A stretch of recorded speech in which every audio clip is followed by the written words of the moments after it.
Is there anybody out there? YouTube, I love you. Yeah, buddy. What's up, guys? Just gonna have a quiet stream. I'll wait for some people to come on before I start.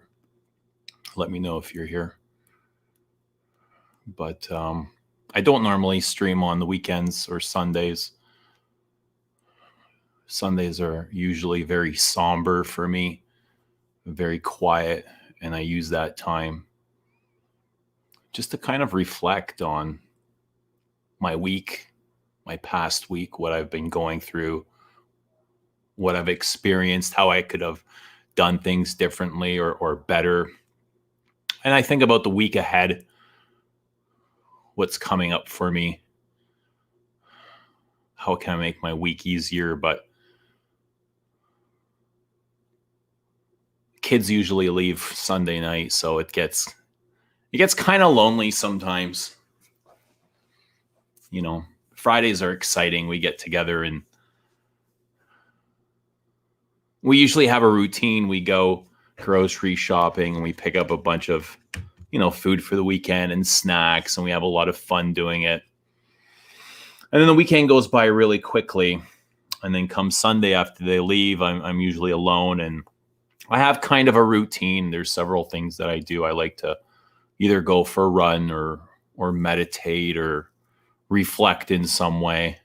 Today I went to the river. There's a river right down the street here, and I just sat there for an hour staring at ducks and running water and trees and just connecting, grounding myself. It's really weird, but I guess, with the kids, it's like they're here, and it's, as their father, it's my job to protect them and make sure they feel secure and make sure they have food and clothes, and they're not bored and they're entertained, and I want them to feel like, they're safe here. It's my job to protect them and make them feel secure. And I think in return, by them being here, they give me a sense of security. Like they give me meaning, as in I feel like I'm part of something, part of their life, part of a family. So there's that back and forth. I provide security for them, but at the same time, they give me the same thing in return. So it's really nice. It's interesting, you think kids don't do anything for you, but really they do.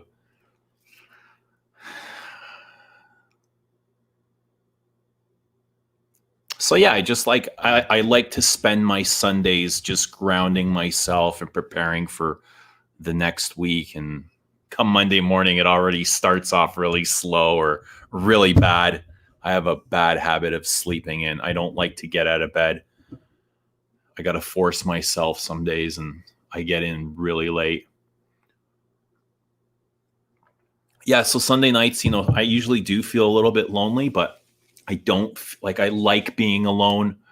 Like during the week, I really love my alone time. I love that I get to hang out with myself and just do me and do whatever it is that I need to do to take care of my stuff and not take care of anybody else's business. Relationships can be complicated like that, especially if you're in a relationship with somebody that's not a good fit. But I do love my solitude. I keep saying I want to move away, like far away from society, and just be in the mountains or with trees and snow and wildlife and just consciousness, just fresh air and the sound of the universe moving from moment to moment. That sounds like a blessing to me. It almost feels like going home. Like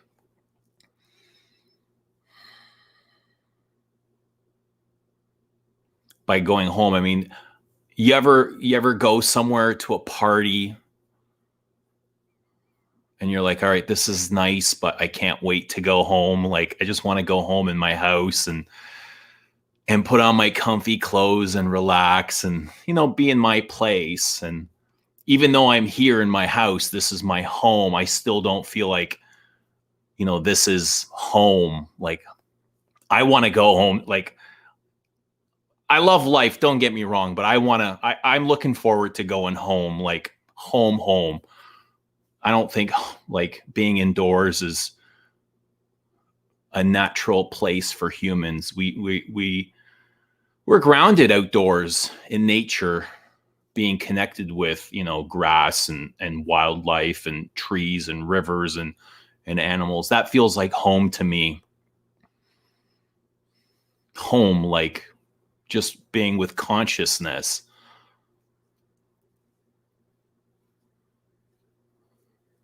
That's home.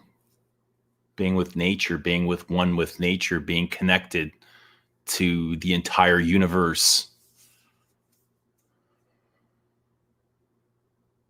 to the river, to trees, to grass, to the soil, to ducks, to fish. I can't wait to go home, I can't wait to go home.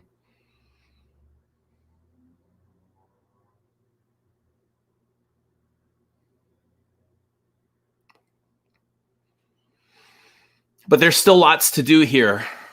I still got a lot to do. And there's good moments, but it feels like I'm always searching for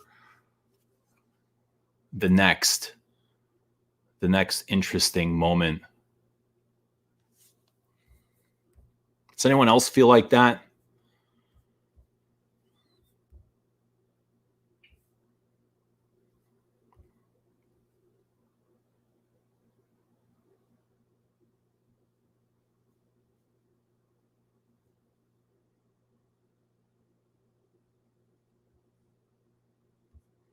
It is very good to be alone. It gets rid of the distractions. It seems like everything's a distraction, and we're all so easily distracted by the smallest things. It doesn't take much.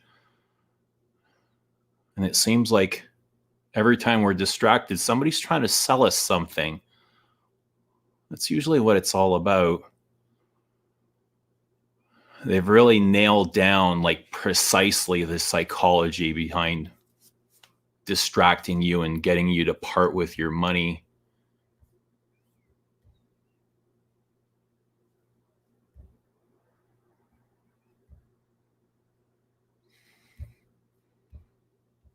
Somebody left a good quote. Consciousness is everywhere. Consciousness is everything. We are nothing but consciousness. Most of us believe we're real. Some of us believe that we are a thing, that we are this entity, which we are not. We're just observers here, temporary.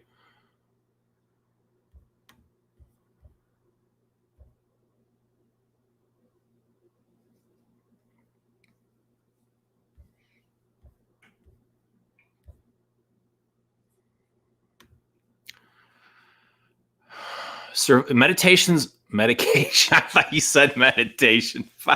Get the fuck out of here.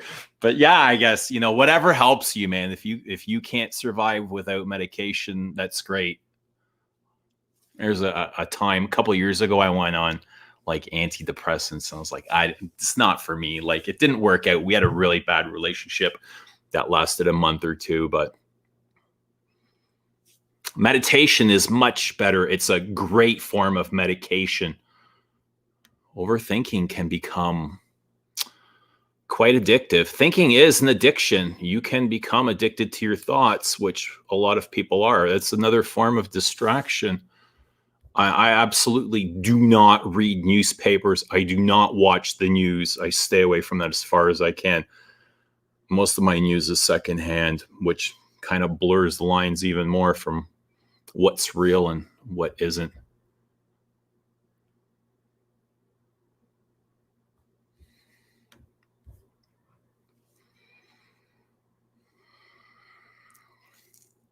Well, you become one with everything, with consciousness. You are everything. You become everything.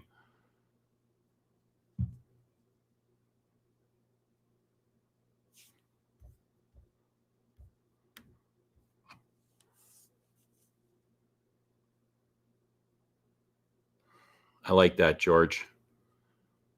Wherever you are, God is. Well, God is consciousness, the present moment, moving into the next moment, the awareness.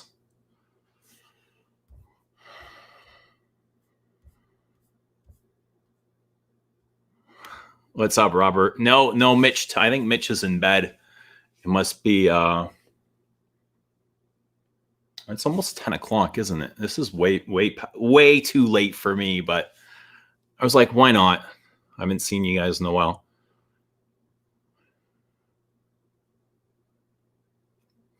But I love, I just sat by the river for about an hour and a half watching the ducks and the geese and some guys fishing, and there was families walking about, but it was really nice and quiet. It's a good place to ground yourself and to heal and reflect and all that stuff. It's very healthy for me to be out in nature. I find myself, wasting a lot of time doing nothing, taking away from myself, just distracting and getting away. Like I get away from the things that I need to. Guys asking about, we'll talk about fragrance. We'll get there. Don't worry. This is a fragrance channel. We're not going to talk about, bullshit.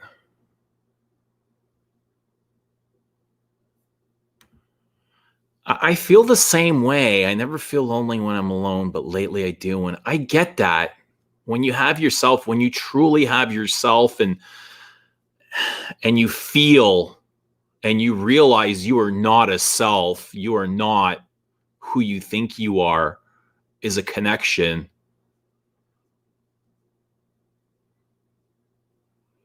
A lot of people believe they are their ego. Their ego exists.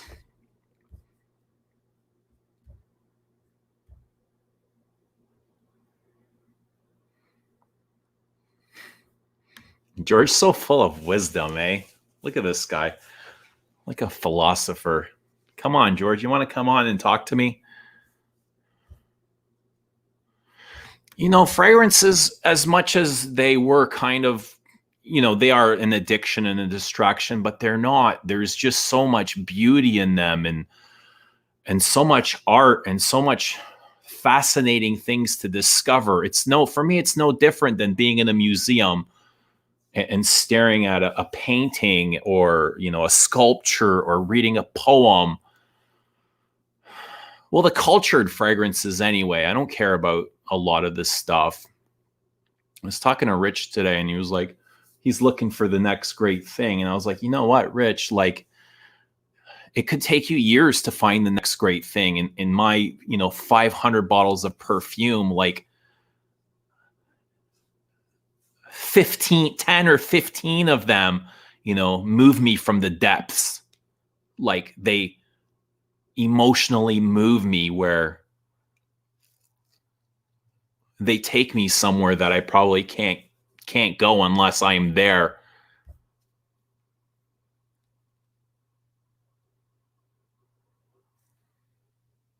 Oh, George, you want to come on? Sure, hang on. Here's the link.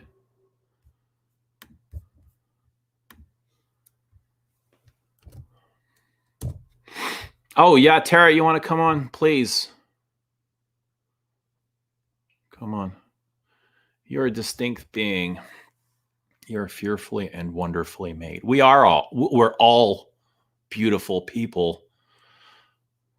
I think it's just some of us need to realize what we are and what we aren't, and we are not our egos.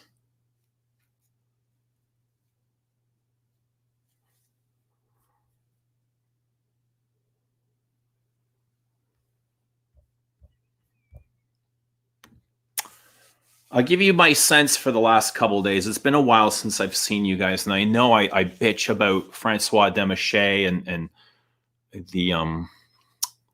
the Privé or Maison, but I don't know why I'm getting a bad reflection there. I've got no lights on just over here, but this is Lucky. And May 1st is Lily of the Valley Day. So that was yesterday, May 1st. So it's Lily of the Valley is something you give to somebody, and it's considered to be lucky. And Christian Dior would sew a piece of Lily of the Valley twig on his lapel just for good luck. And this is very green and white. It's got white florals and green stems, a lot of citrus. It's got contrasts of clean and a little bit dirt. Lily of the Valley can be a little bit pissy. Hey, Tara, do you like pissy? No. You don't like dirty fragrances? A little bit. Like I like when it's like there's a little bit of something like animalic or dirty, but like just enough to give it something that's like, you know, intriguing. Right. But if it goes too far that way, I don't like it. That's exactly what this is. It has just enough to give it interest, but it doesn't go deeper than that. Yeah. And, you know, for a Christian Dior that I've been complaining about for the last 3 years, I really like this. Which one is that? This is Lucky. This is all Lily of the Valley. I haven't tried a little bit of dry citrus, like champagne-like citrus in the top. Do you like Gris Dior? I have Gris Dior, but I can't get on with it. Really? I like it. It has a lot of oak moss in it. Yeah, oak moss. Yeah, it's like I hear it all the time from people. They love that. Yeah, and I really like that one. They have this. You know, you look stunning tonight. Did you like have a party or something? No, I just got done filming, so I actually did my makeup. That explains everything. You look really nice. Thank you. You're welcome. No, you look great. Good. But yeah, it's just very rubbery and it doesn't, I mean, it smells nice, but it kind of reminds me of a air freshener. Really? Do you get that at all? No, I don't. It smells like a watery rose with like a crap ton of oak moss and like a little bit of patchouli. That's what it smells like to me. I get the rose, but I get something rubbery. Do you get grape juice from it? I guess I could see that. Yeah. I would never have thought that before, but I can see it when you say that. Yeah. I gotta retry it. Yeah, I like it. All right. I mean, it's not my favorite of them all, but I like it. All right. Yeah. You know, like Shalimar is when people complain like smells pissy sometimes, but I don't think so. I think it. Oh, thank you, Daniel. I can imagine the vintage was probably more pissy, civet and stuff, but the modern is, I don't get that piss. It's like, I don't either. At least not enough to recognize and for it to stand out, or just it doesn't bother me. Yeah. It's one or the other, but I don't think it's enough to really change my opinion about it or put me in a weird mood. Yeah. What else have you been wearing? I got this recently, the Tower Une Rose de Kandahar. Do you have that one? I do. I have a bottle somewhere. I love this one. It's really nice. It's really good. Yeah. And it's got that Towerade to it, right? Yeah, it does. And it's like, I don't know, like I don't know how to explain it other than to say like it feels very sort of ethereal almost. I think it's the aldehydes in it that make it do that.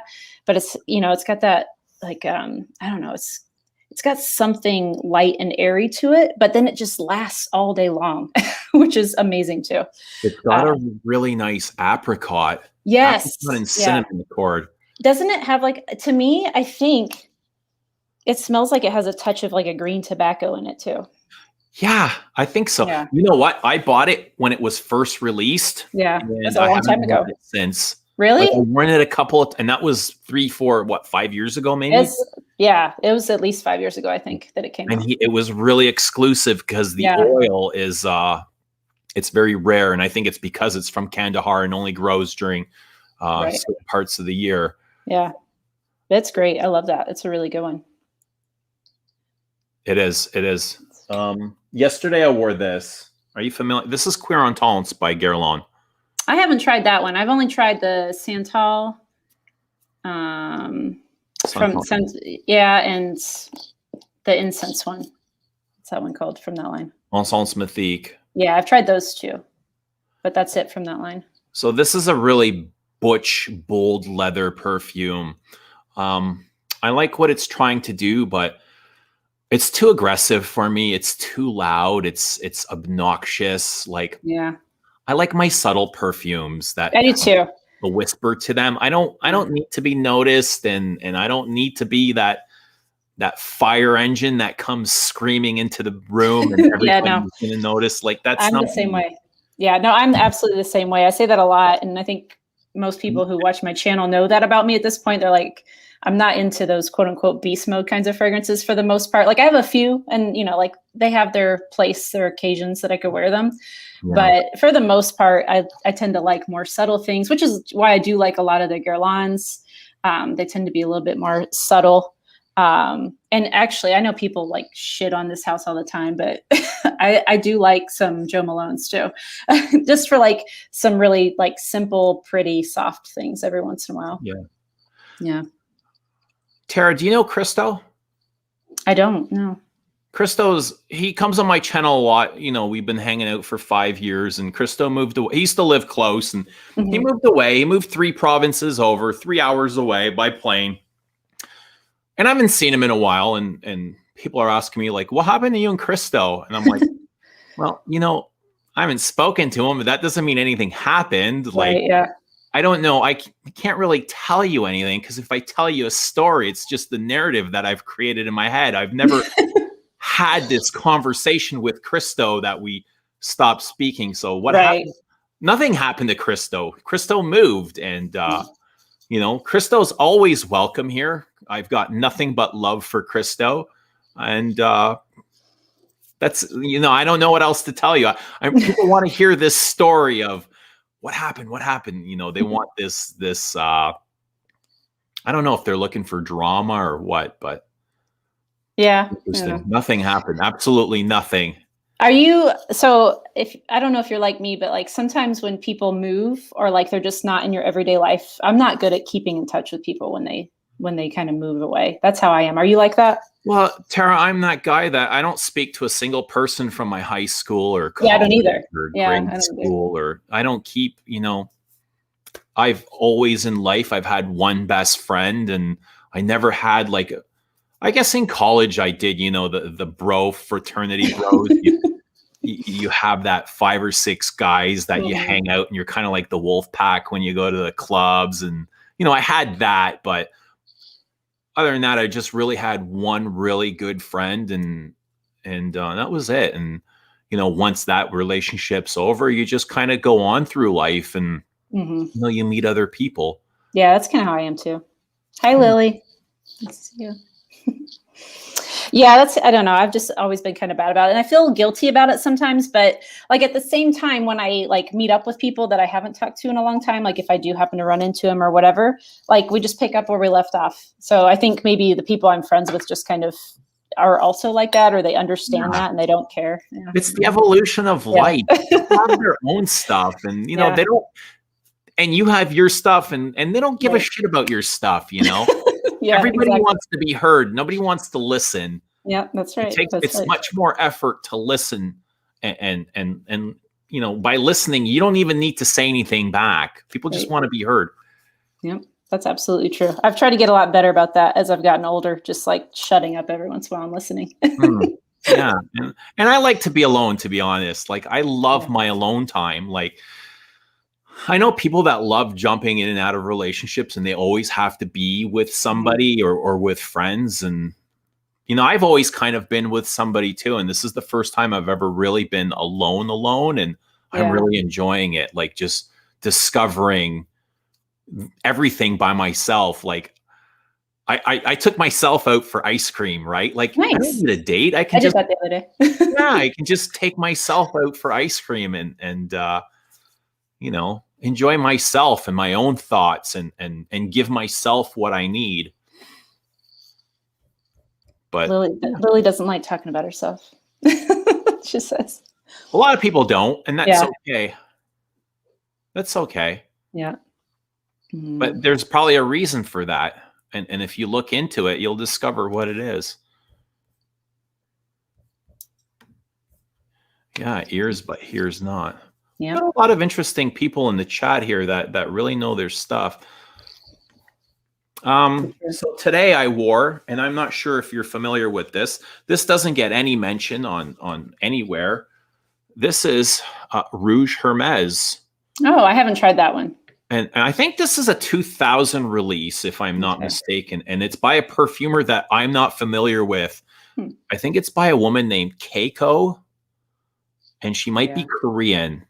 So totally unheard of. And I could have butchered that. But this to me is a rose patchouli.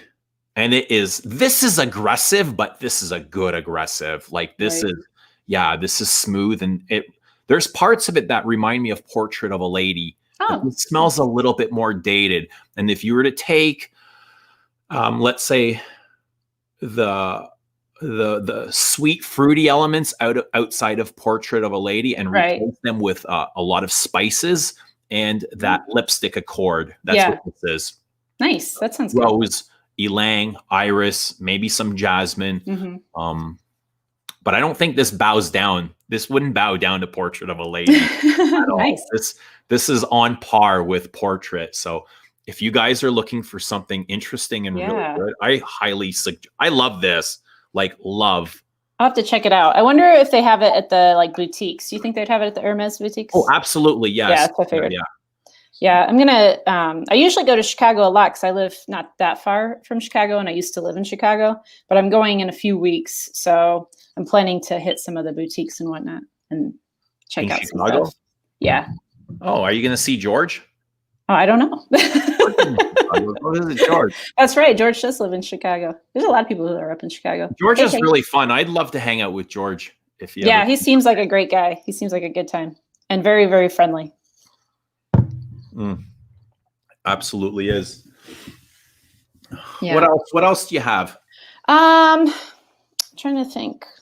Oh, you know what? Here's one that I'm really enjoying. So this is. Have you ever tried any of the Prada olfactories? I'm gonna blow you up, but I have not tried that. Okay, so this beautiful bottle. I know they're beautiful. So there's the blue ones, and then there are like clear ones that like are the same, but just the bottle's clear instead of the blue. And I don't know like what the purpose of the different lines are. I don't know if one's supposed to be more like masculine or more feminine or what. But anyway, this one's called Miracle of Rose, and it's a rose oud, but like it definitely has like pretty prominent leather note as well. So it does maybe lean a little more masculine, but I really like it. It has like a little bit of like spice and maybe even tobacco in here as well.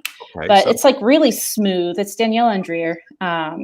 Okay. And she's kind of like they're in, not in-house, but I mean, she does almost all their, I feel like she does almost all their fragrances. She's relegated to Prada.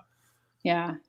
Good for her. Yeah. So Cole just said that you have two lists, Mirages. Is this the Mirages? Because it still says olfactories, but so does the other one. But I do think that the blue ones are the Mirages. I have both of those too, Cole, the Soleil Zenith and the Desert Serenade. I like them both a lot.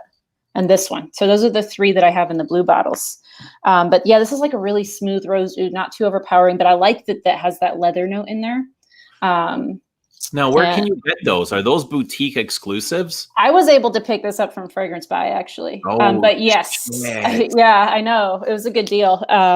Okay, as a consumer, like we love that, getting fragrances on discount. But how do you, I mean, looking at it, let's say from the outside, and we know that is exclusive and it should be hard to find. Right. How do you feel about getting, I guess you feel great getting a luxury item on sale, but just knowing, let's say you didn't get it on sale, you bought it at the boutique full price, and then 6 months later you hear that you can get them for 30% of retail at a discount shop.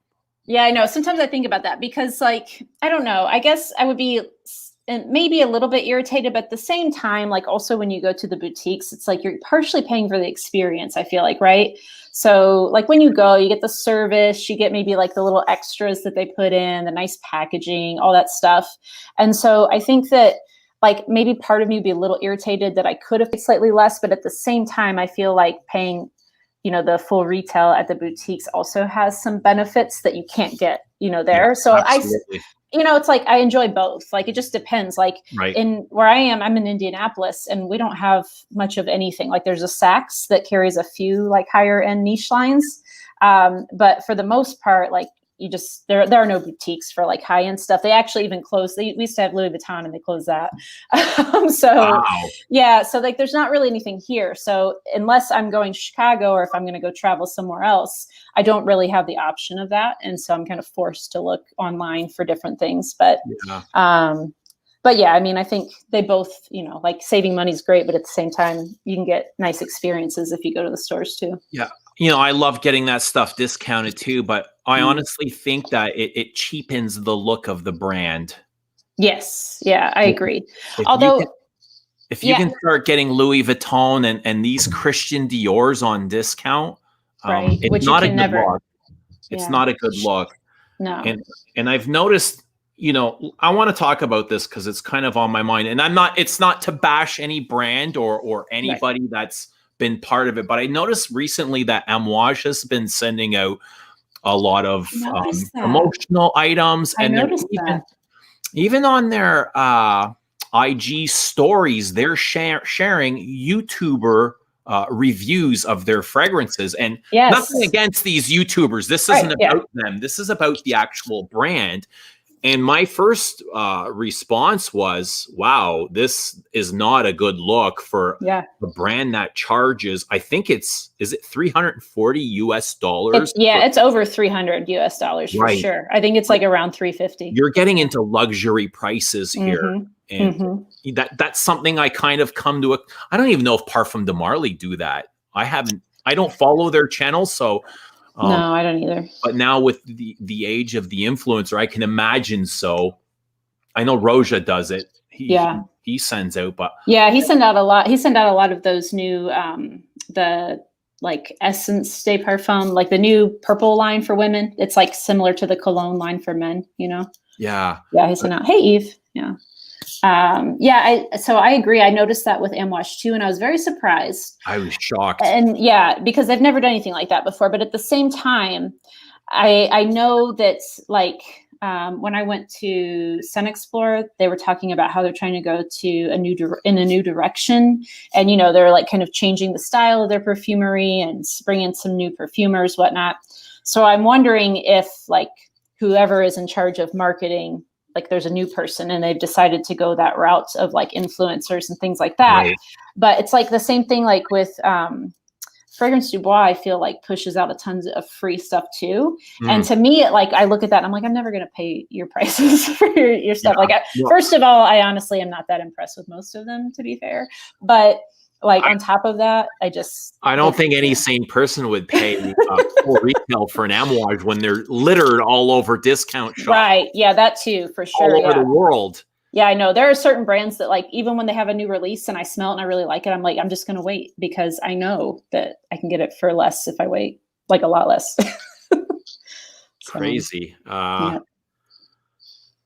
think it all, it just cheapens the brand. Not only that, but people that are spending, let's say $340 US for an Amouage, are they the typical people watching YouTube reviews? Like, do those markets even line up? Yeah, that's a good point. I honestly don't know that they would, right? Because I feel like if you watch a lot of this, you would. I mean, there are some people who are aware of discounters and still choose to pay like retail and go to, the stores and whatnot. And that's, fine. What anybody wants to do is fine. But I feel like 99% of people who watch fragrance YouTube videos probably they want go to the discounter. Right. They want the cheap stuff. They want what smells good. That's not very interesting. Smells mainstream, easy to find, but it's not, you start getting into the $300, $400, $500 fragrances. I don't think it's the market for YouTube. Yeah.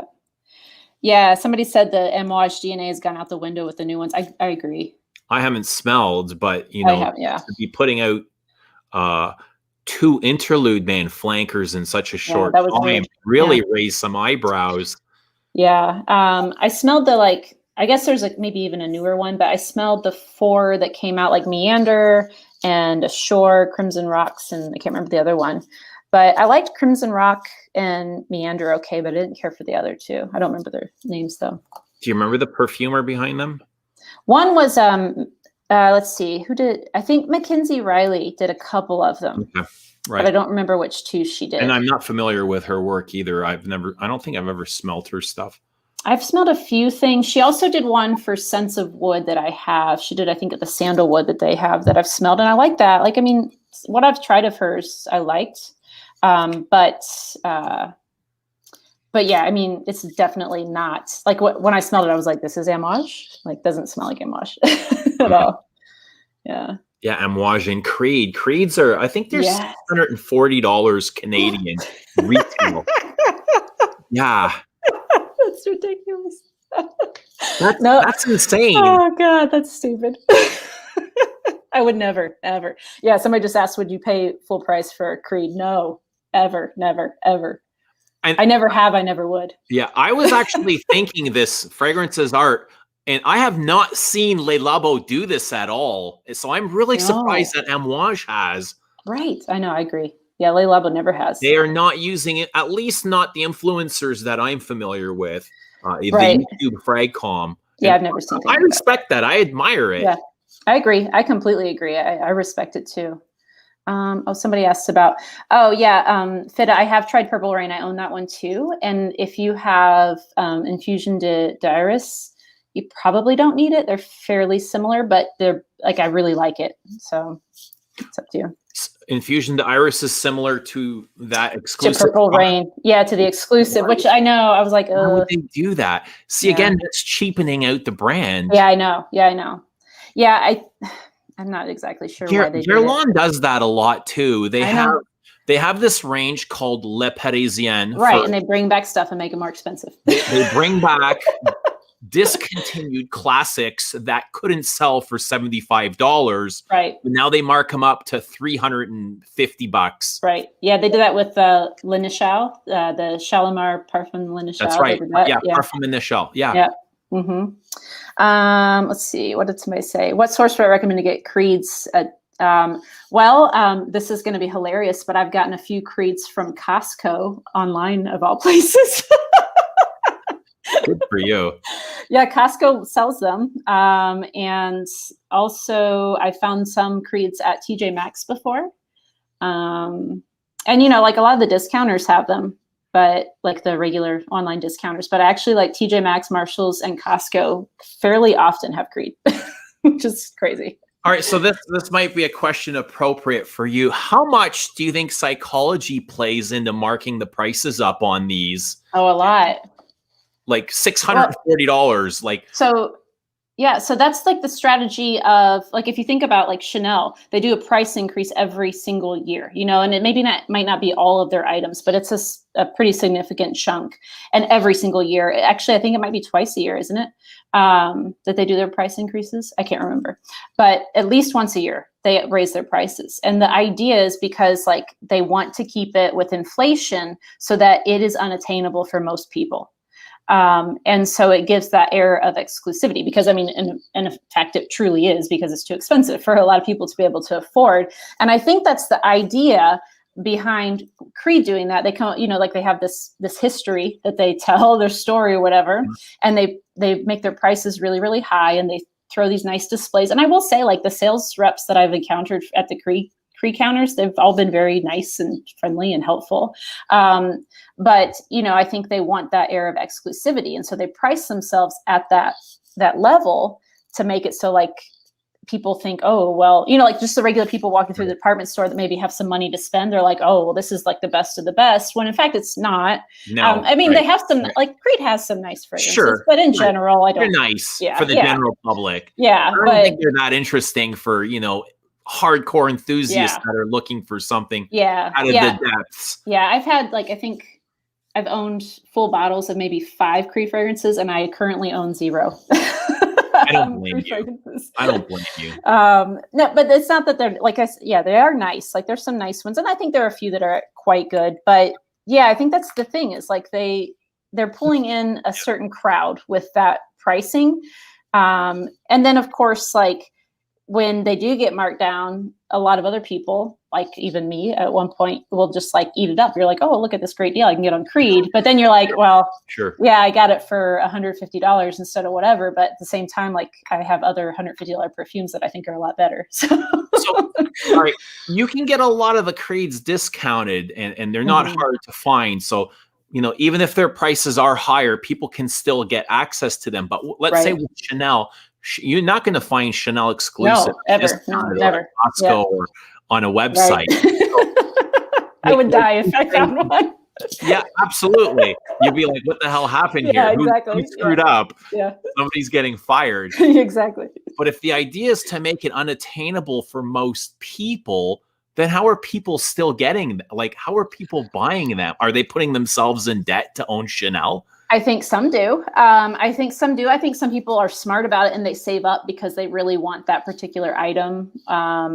And then I think there are some people who are like you and I that they just choose to say, okay, well, this is my excess income.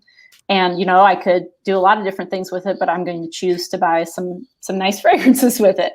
Yeah, I can buy 10 average fragrances or one Chanel exclusive. Right, exactly, yeah. So I think it's like a combination of things. Like you have some people going into debt. You have some people, you have rich people, of course, that they can just buy whatever they want. But, you know, like of the normal people, you have the ones that save, the ones that go into debt, and the ones that like this is their thing. And that's what they choose to do with a significant portion of their expendable income. Yeah. Insane. Interesting. Yeah. Chanel is overrated. Do you believe that? Are you familiar with the Les Exclusive? Are you talking to me? Yes, you. Yes, yeah. I haven't tried a lot of them, but I didn't know if you're talking to that person or not.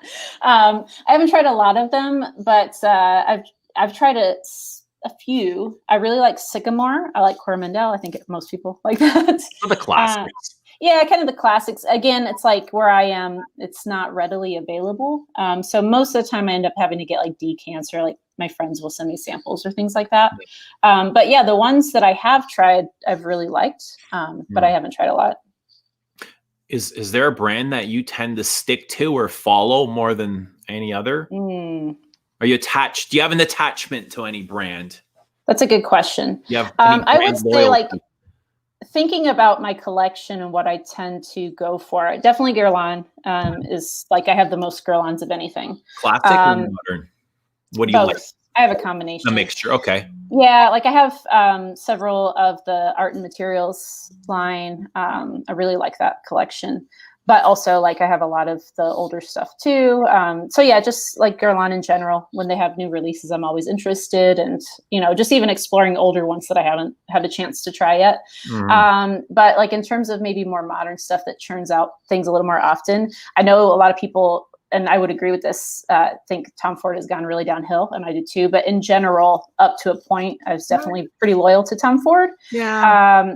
I think that like, I actually really like Lost Cherry. I know a lot of people give that one a lot of crap because it doesn't perform well. But I honestly don't care that much about performance. Yeah, I don't either. So I really like the way that one smells. But that was the last release from Tom Ford that I actually enjoyed. But I still like try every single new release. So I would say I'm fairly loyal to that house, or you know, to just in general, because I think that there are a lot of great. I actually like a lot of what Tom Ford is doing. Compared to most brands. But when you review fragrances, do you mention performance and longevity and all that? Like, it's so subjective, eh? Yeah, when I agree. Something lasts 6 hours and another guy gets 10 hours, and like 6 hours, how? Like, it's so hard to define that. Yeah. Like sometimes I'll mention it. I'll say like, hey, this is kind of what I get on this. Cause a lot of people want to know, but like I have, you know, again, like remind them like it's all subjective. And like, if you live somewhere that's really hot, you're going to get some stuff that performs a lot better on you than I am here, you know, in the Midwest. And like, you know, in the wintertime too, though, like when we have some stuff that we can wear that will last all day long that maybe would just be unbearable for other people. I don't know. It's just, like I said, it's really subjective. Your skin, you know, changes it. I think also sometimes people become, you know, anosmic to things. They have like sensory adaptation. and they think that it's gone, and it's not actually gone. Yeah, and I think that plays a role. Yeah. And like, but knowing that, I also know that it could happen to me. And so sometimes I'm like, hey, this is what I think I got, you know, but what I usually just say is like, this doesn't last long, or it does last a long time, or it's just kind of in the middle, instead of giving specific hours, because like that's going to vary from one person to another. Yeah, absolutely. I get things that people say doesn't last, and I can smell it 12 hours later. Yeah. But I spray very far from my nose, like very far. I don't spray on the neck, like, and it'll make you. I don't either. Yeah. I mostly just do like shoulders through arms. Yeah. And then like maybe like my lower torso. Yeah, I spray down lower torso. Here. More, yeah. But when I review fragrances, I hardly ever mention performance and longevity and all that stuff. It's like, to me, that's not why I wear fragrance. Right. Like, I want how the fragrance. Yeah. Like a lot of times I don't mention it at all. Yeah. I think the main times where I feel somewhat obliged to mention it is when I personally found it to be really short-lived. Yeah, and I know some people will be upset by that. Yeah. Or if I think it's like really strong and like lasts all day, I'll mention that too. Yeah. But if it's really expensive and it doesn't, not very strong, then I think it's probably safe to mention that. But that's usually when I feel kind of obliged to mention the performance in that case, because I know some people will be upset. I'm way more interested in the story behind the fragrance than the actual technicalities. Right. Yeah, I agree. And just like, you know, do I personally like the way it smells? And if I do, I'm probably like, if I really like it, I'm probably going to buy it, even if it only lasts a couple hours, because I'll just spray it again if I need to. So. There you go. Are you starting to pull out your warmer fragrances for May? A little bit, yeah. We're getting into the 70s off and on now. Like it kind of keeps going back and forth between like the 50s and the 70s. So I've started to pull out some stuff. I wore earlier today. I wore the Armani Privé Vetiver de Hiver. I don't know how you say it. Yeah. I wore that one. That's like a nice citrusy, like sort of like hay, dry vetiver kind of fragrance. I enjoyed that. Okay. And that was good because it was pretty warm today. How do you feel about wearing vetiver as a woman? Because vetiver is traditionally reserved. I love vetiver. I love vetiver. I love vetiver. And I love vetiver in women's fragrances, especially the classic Chanel's, the way they use vetiver iris. Yeah. It's just so... it's cool. Like it's really good. And it brings like this sense of earthiness to their fragrances. It's just so classy. Yep. I agree. No, I love vetiver.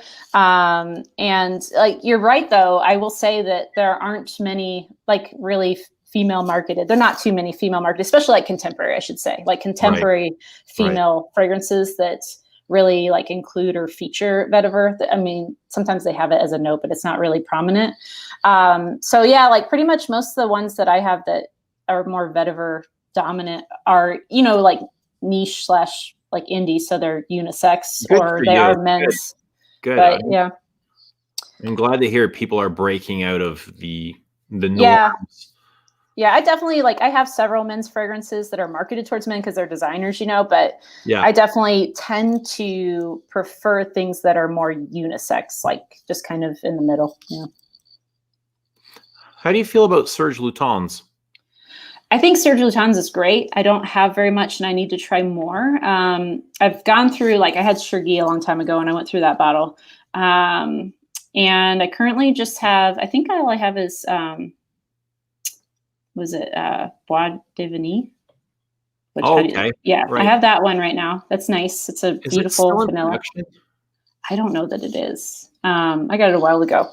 But I'm trying to think. I really like the sandalwood one. Can't think of the name now. Yeah, Santal Majuscule is really good. Trying to think of other ones that I've tried in the past. You know what? I know everybody likes Féminine Dubois, but I didn't like. Yeah, I didn't like it. I haven't tried it, but I have. There's this bottle that's available to me for retail in the old style packaging. I'm like, should I blind buy this? Should I? Should I not? Am I gonna wear it? I like Serge Lutens. I have a lot of respect for the brand, but they're not perfumes that I often reach for. I have quite a few of them as well. I don't know what it is. I don't know. I think if I'm feeling in that kind of mood, I just rather get a Chanel or Yeah. You know, I can go see for that. one of the Les Exclusives. Oh, Galen said that it's available in the bell jar. Yeah, so I guess they've transitioned a lot of their packaging. I have it in just like the old style bottle. But yeah. Oh, I've tried that one, the Couche du Diable. Diablo. That's That the one, that's an cinnamon interesting and one. oud. Yeah, that was an interesting one. I didn't dislike it, but I also didn't like it. I found it very unique.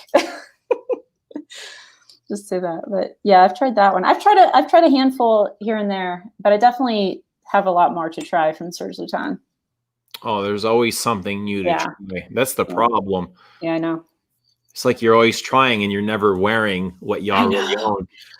So I have like so many samples right now. I have like this, and I'm trying to get through them because I've like sort of narrowed them down to ones that I'm actually interested in, maybe like buying, but there's still like a ton, and I'm trying to get through those. And I'm like, I'm not even wearing my bottles because I'm like trying to test out all these samples all the time. Are you a sample junkie?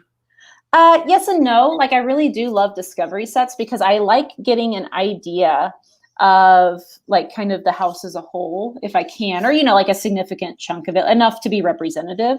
So I really like discovery sets. I definitely buy a lot of those. And then also just like, you know, being in this, you have friends, you send each other stuff all the time and whatnot. So I end up with, yeah, a lot of samples. But yeah, I guess I just want to smell everything, right? Like you do too. Like just want to smell everything you possibly can. So I guess that's part of it. Yeah. But the problem with that is once you fall in love, you're like, oh, now you start chasing. I know. Yeah. And I have so many things I already love that, you know, don't get the where they should. Thanks, Andrew. It's nice. Vetiver Oriental. I haven't tried that before. And see, that's the same thing too. Like anytime you do lives or you just like, you know, you post a video, people always give you so many great recommendations. You're like, oh my God, now I have like a huge list of other stuff I need to smell. That's right. That's right. They want you to send us samples, you know, yeah. stop. Try these. Send them. Don't be shy. We don't bite. Just a little bit. And that can be okay, but it won't be too hard. Yeah. Just what's your favorite nibbles. fragrance house? Have you tried the Soleil Brûlant? I have. New one from. There's a note in it that smells a bit like celery that really puts me off of it. Wait, I don't hate it. Did you do? Somebody did a. I didn't do like a dedicated video, but I did like I bought a decant of it and I included it in a video. And yeah, it's just like I had to wear it. Like I went through the whole thing because I just kept wearing it. And I was like, I can't get my mind wrapped around this.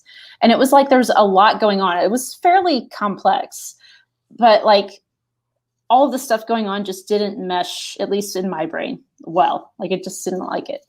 I didn't hate it, but I didn't like it. Is it an Oriental? But I guess, yeah. It was an Oriental, which I guess I usually like. Yeah, I do too. This is the first time I'm hearing of a celery note in an Oriental. It's not something that is. There is no celery note listed, but something in it smells like celery. Something fresh and green. Something but fresh, green, and watery. In an Oriental doesn't go. Right, that's what I'm saying. Like I didn't hate it, but it was like there's a lot going on, and it just didn't like it just didn't go together. Yeah, but you're not the only one because Kanger is also agreeing with that. Yeah. So it was not for me. Like I said, I haven't really cared for any of the Tom Ford releases since Lost Cherry, but like there are a lot of great Tom Fords though. So I keep trying. Like every time there's a new one, I'm like, I'm going to try it because they can do some good stuff. I'll probably pick up Lost, like if I can find it on a decent price. I'm not going to buy Tom Ford at retail. No, me either. No, I never do. You know, I don't know if you guys have this in Canada, but we have a store in the outlet malls here called the Cosmetics Company store. And it's Estee Lauder's outlet store is what it is. And, you know, Estee Lauder, they've bought Tom Ford, they've bought Aaron, of course, because it's Aaron Lauder. They have like, I'm trying to think what else, Aramis, Michael Kors. There's several other perfume houses that they have. Clinique makes perfumes and whatnot. Anyway, so it's an outlet store, and basically everything is at least 50% off. And that's where I got my most recent bottle of Lost Cherry for. Actually, it ended up being a little bit more than 50% off because they had like an extra 10% off that day. But yeah, I got Lost Cherry there. I got Shanghai Lily there. Wow, nice. Yeah, so It's nice. It's a good What's deal. the retail of those? Lost Cherry and fucking Fabulous are a little bit more really high. Yeah, they're really high. I think I want to say they're around for 100 mils, 450 USD retail, but I got it for around $200. Chanel Les Exclusive. Yeah, I know. So, but I only paid $200 for it. Les Exclusives are 460 Canadian dollars for 200 mil. I don't know how much they are in America. Oh, that's actually like half the price then, really, if you compare, because it's only 100 mil for the Tom Fords. Yeah. Yeah. So I think the Chanel Les Exclusive are actually a really good deal because you're getting 200 mil for 460 Canadian, which is like $20 American or something like that. It would probably 460 Canadian probably be around 400 US. You know, I got to tell you something. I bought a couple of perfumes that weren't available in Canada. They were only shipped to the US. So I had to get them shipped to Rudy's place. So Rudy, nice. He muled them into Canada he smuggled them in. Excellent. And this was about 10 days ago. And today I was looking at I was doing some banking and looking at my account and my PayPal. And I'm like, something didn't quite add up because I remember how much I paid for the perfumes. And then I saw how much came out of my PayPal. And I was like, whoa, like, what's going on? PayPal charged me an extra $150 to convert from Canadian to American. You've got than I would have paid if I used my credit card. Oh my God. Are you kidding me? I'm not joking. I've never had that happen before. Like I buy stuff from Canada quite a bit and they've never done that to me. But you know, I pay with my credit card through PayPal. So maybe that's why. That's insane. You could have got another bottle for that. Almost, yes. Yes. And then there was like $65 for Canadian for Rudy to ship it out. Like it's just has shipping gone up in the US? Yeah, it has. It goes up almost every year a little bit, but I feel like it's gone up over the last couple of years and just this last year significantly. It always goes up around like February or March is when it goes up. I remember my friends would ship me stuff from the US and it would be like dirt cheap. I'd look at the thing and be like $8. And then I'd ship stuff over and it'd be like double or triple. And I was always like, why are we paying so much more? But I shipped like a 30 ml bottle to someone in Canada several months ago. Like one of my friends, and it cost me $15 to send like a very light, you know, package, very small, light package to Canada. So it definitely has gone up quite a bit. Crazy. Yeah. I don't like PayPal. I don't like, I guess if you want to use their service, you got to pay that. Yeah. But I wasn't even thinking. I should have just used my credit card. Yeah, for sure. Oh, there's Rudy. Yeah, I guess they were quite heavy bottles. Yeah, exactly. Yeah, I mean, like that's what's really gone up because even now when I like ship within the US, if it's a heavy package, it can be really expensive. Like I shipped one that was like a few pounds and it cost like $25 to ship like a few states over. I was like, geez, I might as well just drive it there. Yeah, for sure. You might as well. Rudy, I think I may need some more things. You might be getting some more things to your door. I'll let you know. I hope you don't mind, though. Rudy's been such a good help. Yeah, he's a good guy. It's difficult to get stuff here, like brands.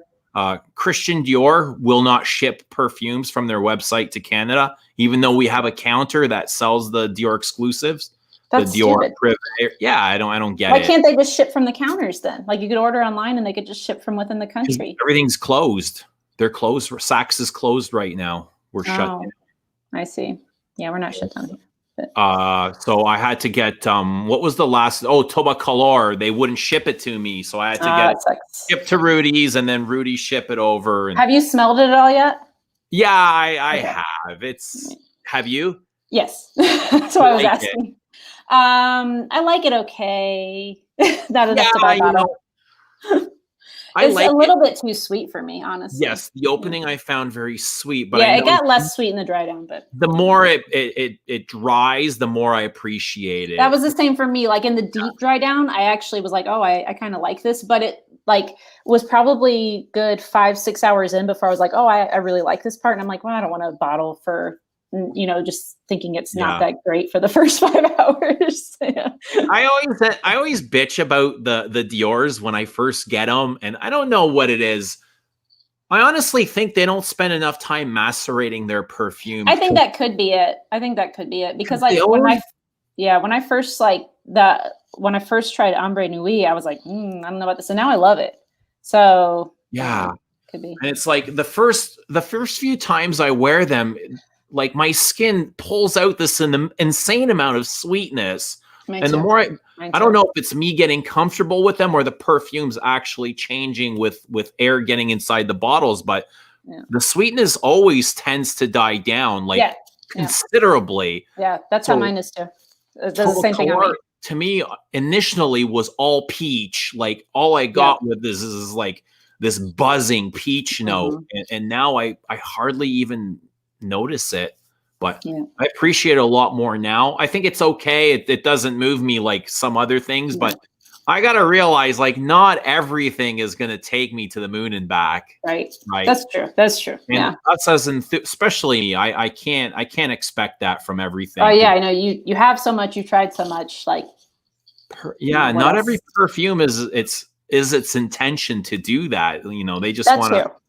But yeah, I always, you know, I just want the best from Dior, and you know, it's always with my best intentions, but yeah, I always got a bullseye on them. Rudy says he'll send it over. I'll send over CK. You can get some Calvin Klein. You don't want that, probably. we can get that up here. Would I pay 500 US? I would not. Oh, he's talking to Colin. Never mind. That's who he's talking to. Yeah, $150. Yeah, isn't that awful, George? George said that the shipping fees are really bad. He would know a lot about it. Obviously, he ships a lot. But yeah. My computer's at 13%, so I can't stay on too much longer. We got Tara for 13% more. Let me ask you this: perfume names. How do you like? What names do you like? Do you like uniform? Let's say Le Labo, Santal 33, Vetiver 46, Rose. Yeah. Do you like that uniformity, or do you like abstract names, like a nice name that has absolutely nothing? It doesn't tell you anything about a note or what it could possibly smell like. Do you like that kind of mysteriousness? In a way. I think so. In general, no, I don't really care for the Le Labo names, or just like kind of straight stuff like that. I like some creativity to the name, but I also like it when they can incorporate something about the fragrance in there. Like it can tell you maybe a little bit about it in some ways. However, like there are some that don't do that at all. Like what's the one I'm thinking of? The Floricu 1 Umbrella for 2. I love that name. I love the name of that fragrance. Okay, it's poetic. Yeah, it's cool. I mean, and so like all the fragrances have a haiku that go with them. Yeah. You know, whatever. But it's cute. Yeah, it is cute. But I love that name. But it tells you absolutely nothing about the fragrance. Like the fragrance it's black currant and tea and something else. I don't remember off the top of my head, but it smells kind of like a berry muffin in a way. It's kind of what it smells like. So it tells you literally nothing about the fragrance, but I just really like it. So like, it depends. I, in general, would appreciate a name that tells me a little bit about the fragrance, but also like it has some creativity to it. But if it just sounds really nice, I'm fine with that too. Okay. So you're not very picky. I'm not too picky. There are some names that I'm like, why did you name that? Because there are some brands that stick to this, you know, whatever it says in the name is the note you're going to get in the, like Frederic Malle does that quite often. They'll often list the main note, right? Like Vetiver Extraordinaire or Angelique sous la pluie or, you know, but then you get these abstract names like Portrait of a Lady or French Lover that mean nothing. Absolutely nothing. Those are probably, they mean nothing, but those are probably my favorite names of the Malle fragrances. So you do like that type of. I think, I know that a lot of people were not happy with the name Music for a while when that came out, but I love that name. I think it's a great name.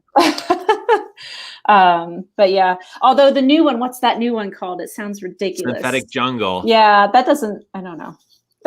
Yeah, I think We'll it's see. Frederick pulling punches. Just Yeah, kind of, probably. That makes sense. But yeah, just kind of doesn't fit. playing with Yeah. with the industry. Yeah. Yeah. What about the Killian names? He's got some. Some are all right. Yeah. Yeah, I can't and even recall. I couldn't recall many Killian names. Back to Black. I like guess that the one. old classics. Yeah, Back to Black, Apple Brandy, Love Don't Be Shy. What else is there? Rolling in Love. Yeah, some of them tell you about it. Like Apple Brandy tells you about it. Intoxicated sort of gives you an idea of the name of it. But then like Rolling in Love, like what is that? Right, yeah. I mean, it's a tuberose fragrance, but like it doesn't tell you anything. Could mean a lot of things. Rolling down the hill with somebody, or how's YouTube treating you? It's all right. I filmed tonight, so I'm going to have some videos this week, but this last week I didn't have a single video. I've just been so busy because I'm a teacher, but we have 3 weeks left until summer break. And so, it's like the end of the year stuff, and I teach high school. So it's like, there's all kinds of stuff for all the kids that I teach going on. And it's a lot, getting ready for finals and AP exams and whatnot. So anyway, I haven't had a lot of time to film, but yes, it's great. I enjoy interacting. Not this channel, no, not yet so far. I had a channel a while ago that one student found once, but luckily so far. Did it blow up in the playground, or? They were like, I don't know that any of them watched it, but like the one kid mentioned that she found my YouTube channel, and like all the kids were like, "Oh my God, tell us what it is." I don't think she told them. I think she, because I was like, "Don't tell them," and I really don't think she did. Which was impressive, because I feel like for like a 17-year-old girl to not share that information is difficult. Yeah. It must have been impossible, right? Yeah, but I don't think she told them. Like she was like, no, I really don't think she ever did, because nobody ever mentioned it again. I was like, yeah, Good. She did. Yeah. Good. So, yeah, that's good. Yeah. Let's see here. Yeah, I like Back to Black. That's the only one that you have, J-Bone. I like that one a lot. I think it's sexy. I tried.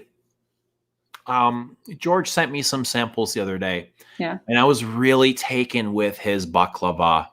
Oh, yeah. I was watching the live when you did those. No, but I wore it again the next day. You did? Like, that was just like a first. And I was like, yeah. I pulled those samples out again, and I was really drawn to baklava. That sounds, well, they all sound great. Because what was it? There's a tobacco one. I love tobacco, and then I love rose. The rose was really good too. But he has a tobacco fragrance. But I believe, and I didn't he didn't say, but I really believe there's a tobacco note inside of baklava. Ooh, like it's that sounds amazing. Because I love the way baklava tastes and smells. It's really good, really good. Those are going to be great. Very herbal and fuzzy and dark and warm and creamy, and it's got sweet. It's got golden sweetness. Yeah, does it have like a nuttiness to it as well? Yeah, ambery sweetness. That sounds wonderful. That sounds wonderful. Like almost animalic, not dirty, but it's got this buzz to it. Is it sexy? Would you call it sexy? Yeah, like I was gonna say, it sounds like it would be with like those combinations, like when you get like a little bit of you're dressed up, and I can see it being sex. I don't know if he signed off on it or if it's finalized, or he hasn't said a whole lot. I don't even know if I should be talking about it, to be honest. Well, it sounds amazing. And he should know better than to send me perfume and not right. Yeah, talk about it. This is his own fault. It's your fault, George. Hey, at least you're saying good stuff. You like it. I'm just kidding. Really like it. So. It's I'm really looking forward to the reception and the reaction to baklava. Yeah, I need to try more of George's fragrances. Well, I guess really there's only the 3 available right now. I've only tried the signature, which I really like a lot. I think that one's really nice. But I haven't tried the Noir or the Royale. And those are the only 3 that are currently available, I think, right? And then he has the ones coming out with Andrea and Justin and, what's his name? That's right. Right. Can't remember the other guy's name. But yeah, so I'm excited to try those too. Also because I just love Andrea and Justin. So, and again, I know there's another guy too, but I don't know him as well. I can't remember his name. Sorry. Ross. There's Ross. Yes, Ross. That's right. Yes, that's right. Yeah, I'm friends with him on Facebook, but I just don't know him very well. Yeah, he says it's final. Good. Oh, good. Nice. Yeah, that's excellent. good. That sounds, When's the release? When is the launch?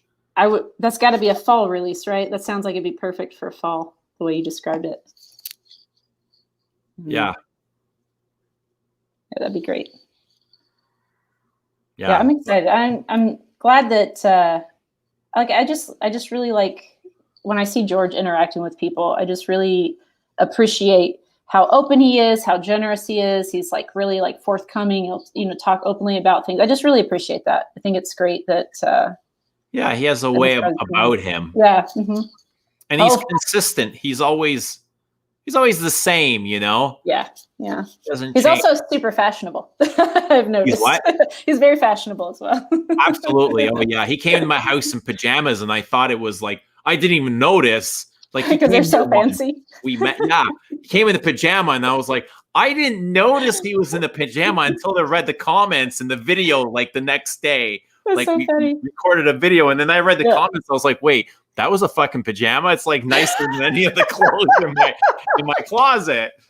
It was like a Hermes pajama, right? But it had like horses and chains and swords on it. And it was just so, that's awesome. So that's flashy. awesome. Yeah. Buttons and pockets and all kinds of stuff. Yeah. He said fall 22. Oh, I have to wait a long time. Oh, fall. Wow. Why what so? Put F22, fall 22. Wow. That's a long time. Interesting. Yeah. Cool. George, maybe because he has other stuff. Yeah, maybe get George to come on now because I'm at 6% now, so we're about to die. Come on for a bit.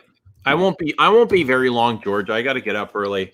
Yeah, me too. I need to go to bed soon. I'm late every Monday and Tuesday and Wednesday and Thursday. I can't be late, so I really do have to get up at 5 in the morning. But yeah.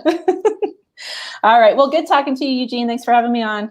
Thanks for coming on, Tara. If you haven't already, check out. I'll link your channel, Olfactive Files. Thank you. Appreciate it. Check out Tara's channel. Thanks. All right. Well, thanks, everyone. I'll see you later. Bye. I appreciate it. Thank you. Bye. Oh, even like, come on in the shower. We don't mind. Just come on. So I do have some things here that have arrived recently, and the perfumes have already showed up in the chat. Somebody was mentioning them, and I think I'm gonna open them. I'm gonna unbox them with you guys here right now. Just give me a minute, okay? I'm gonna get some more water. I'm gonna get the perfumes, and we're gonna open them up. And they're interesting things. Hard to find.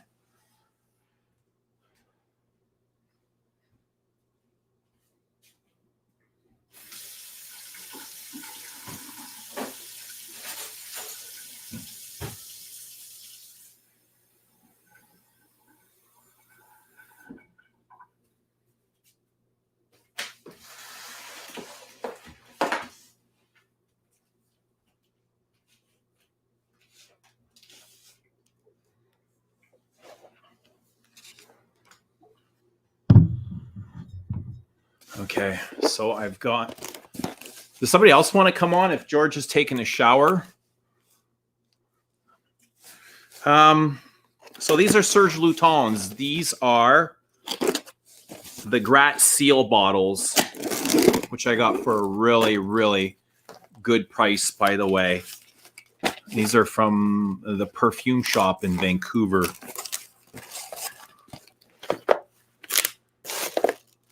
And there's a lot of samples here. So firstly, oh, Feminite Dubois. Look at that. We were just talking about Feminite Dubois and Un Bois Vanille. Tara was talking about those two. Dime Blonde and 5 o'clock Eau Gingembre. And these are, it looks like solid perfume samples. I guess you just kind of squeeze them out of here or something and rub them on. It says solid perfume. So that's great. I really want to try Feminite Dubois and Dime Blonde, which is a very soft leather. Okay, so I've got a sample of Arabi, which is very sweet. It's a very fruity, sweet, dry fruits perfume.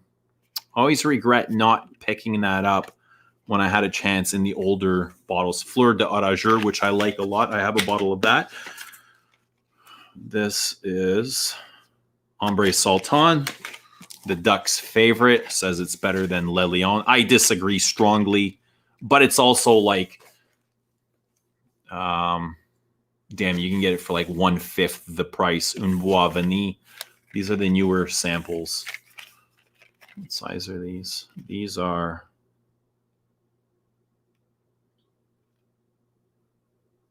0.3 fluid ounces. I guess that's like 1 mil.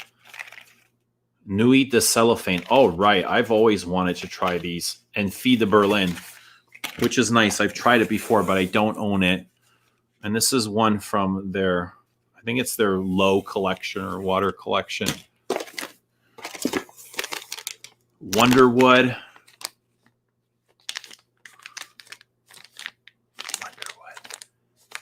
Who's the perfumer for Wonderwood?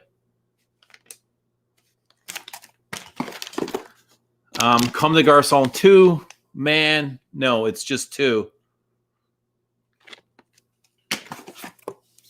And I don't know what these are. Oh, Clive Christian. Damn, what are these?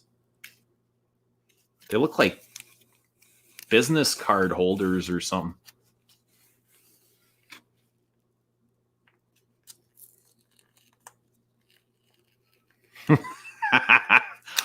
Why are you thinking about my Wonderwood in bed? Naughty. Number 1, X 1872. What are these? This is so strange. I guess they're dry. They're like dry samples, or like, you know, those things you get in a magazine, or that, at least, God, it's been so long since I've held a magazine or bought a magazine, but they used to have those strips in them and you'd rub them on your skin. I think that's kind of what this is. You peel it back, but they're Clive Christian. I mean, I don't know. This is perfume for people with money. Okay. More Christian, more Clive Christian, more Clive Christian. All right, so when I purchased these are actually quite expensive. And I got them for, it was like 1/3 off, literally, in Canadian dollars. And it didn't say anything on the website. It just said, you know, Grat seal. It showed a picture. And then I had purchased them, and the lady messaged me the next day, and she's like, oh, they don't come in the regular packaging, but they're not tester bottles either. They just come in these really plain brown boxes. And we kind of went back and forth, and I was confused, and I was like, well, if they're not testers and they don't come in regular, like, what the fuck are they? What can they be? And I'm like, this looks like a tester bottle to me. Like, what else can this be if it doesn't come in the regular packaging? But I was like, whatever, you know, for 1/3 off and without a box, I'm okay with it. So she shipped these over, and I'm not sure exactly how I feel about these bottles, but they are heavy. These are very, very heavy. I've never held one of these in my hand before. And this is, okay, this is De Profundis, which the translation is From the Depths, the title of this video. And De Profundis is a letter written by Oscar Wilde to, I think, when he was in prison, and I think it was to his lover, but it was like a 50,000 letter, 50,000 word letter. So it's more like a novel almost than a letter. But that's what the inspiration for this was. I'm gonna let George on. George is here with us. They're probably stolen. I don't know, but would you buy stolen product for 1/3 off? That's interesting. Yeah, buddy, you're looking great, man. Well, I had to, right? And I figure I'm gonna put my night regimen. Jesus Christ, I can't believe I'm doing this. You look fabulous. This is the first Thank you, Rob. Thank you so much, Eugene. You kept me company tonight. You know what? I'm sure a lot of people need it. People are feeling lonely and they're bored and they're sick of like everything. And I was like, I'm going to go hang out with these people too. Like I usually have my Sunday night routine. I like to be alone and just reflect on life, the last week, next week, and you know, purpose and all that. And I don't ever stream Sunday nights, but I was like, yeah, I don't mind. The thing with you though is that it's an intelligent. I don't feel like I've lost my my memory cells. I can't see anything, any comments in the room. I don't want to know. But yeah, it's nice. It's nice to talk to you. It's like you're, you know, it's. Anyway, it's good to see you, Eugene. You know, yeah, it's good to see you, and it's good to hear you. I always love chatting with you. You always got to. Oh, so hang on. I put two. So this is I put two serums on at night. Mm. I put a moisturizing serum, and then I put a firming serum. And so, do you think it helps? Do you feel like it helps your skin? you know what? I think maybe psychologically. I don't know. Yeah, I think so. I mean, you're moisturizing your skin. I mean, I could put Vaseline on my skin, right? I'll still do the trick. Yeah, right? But Vaseline doesn't feel very good, though, right? It'll clog your pores up. But I'm just saying that moisturizing. The thing is that I have to be honest with you. I am having issues aging. I am having issues aging. What do you mean? Like, I think that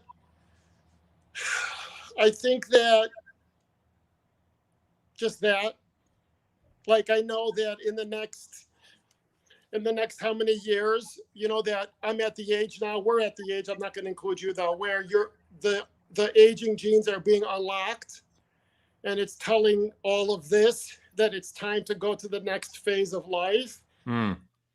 But that's beautiful though, George. Like, you can't stay young forever. And I think there is beauty in age and changes. That's beautiful. You're right. There is beauty in age. There is. I think it's more of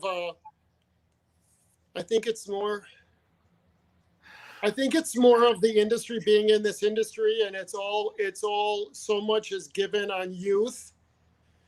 And I try to take care of myself as much as possible, and that's all I could do, right? Like, I don't look at anyone else that way. I just have an issue within looking at myself, you know? Mm. If I could be honest with you. I think you look great. But let me tell you this. There's like, you know, I've been on a diet my whole life. But not dieting. You know what I mean? Like, I want to be on a diet and look great and feel like I'm in shape and wear nice fitted clothes. And, you know, there's certain times in my life where I felt like I was, you know, fat. And I go back to those times in pictures and I look at myself now at that time, and I was like, you know what? I looked fucking really good. I know. I wish I can go back to that. But at that time, I felt fat. Do you know, I know. And you look back and you're like, I wish I could tell that person. Right, that you look great. Yeah. Right. I think there's, like, okay, so let me ask you this. See, I grew up with heavyweight, both my brothers were heavyweight bodybuilders. And I'm putting eye cream, Shiseido eye cream. So, and I was tall and lanky. My two older brothers were big, masculine, muscular bodybuilders. And I got picked on a lot. I was called names. I was called derogatory names. And so I think that has a lot to do with it growing up and having an issue with the way I saw my body. So it's actually quite sad thinking about it. But I'm like you. I look at pictures of myself when I was younger, and I just... what you just said, you know, we're just keeping it 100. So yeah, you realize now that you look great at that time, but in that time, you're like, I wish I was different. I wish I looked healthier. It's I guess perception has a lot to do with it. Did your parents, I mean, like, were your parents about your weight? Like, who was talking about the weight with you? I guess I was talking to myself about it. Really? I never got picked on my weight. I mean, I was looking back, I was in great, like there was times where I was in great shape. Oh, Eugene, that makes me sad hearing you say that. But I got really, like, I was called really horrible names. And like, and when I was in high school, one of the football players gave me a note and said, I remember now, freshman year, I went to an all Greek Orthodox school. So when I went to high school, I was with the mass, with the rest of the regular group, because it was, when you go to a grammar school that's all Greek, you're with the families, the cousin, you know what I mean? It's like a bubble. And then all of a sudden it's like going to a public school. And the guy gave me a letter and said, do me a favor, give this note to that person. So I took it, didn't think twice, handed it to them. And the note said, hi, my name is George. I'm in love with you. I have a crush on you. I don't know how to do it. And I know it's funny now when you think about it, but I was 14 and I actually walked miles home crying that day. And so I had a tough I can time. imagine. I'm so sorry that you had to deal with that. Kids can be fucking so mean, eh? Yeah. And I have to say something. There's two things. Is that my high school came to me and they wanted to do something for the alumni. This is just 2 years ago. And they said, write an article about how high school helped you prepare for this in your life. And I sat down to write it and I started typing it and it just got dark because that's what I went through. And I just said, it's better I don't go there. It's in the past. It's my past and I've grown from it, but sometimes you don't want to look back, there's nothing, like I was telling Rich the other day with you, that it's the rearview mirror is smaller than what's ahead of you. And yeah. So it is what it is. Life goes on. Absolutely. But do you find that it helps when you talk about it and you get it out instead of holding it in? Do you know what? I'll tell you something.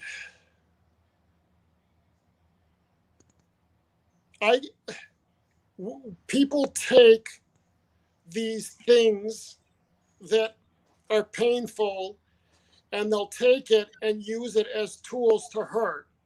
Does that make sense? Absolutely.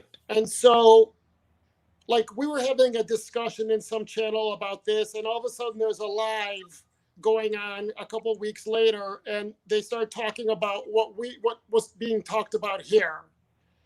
And it was, you know what though?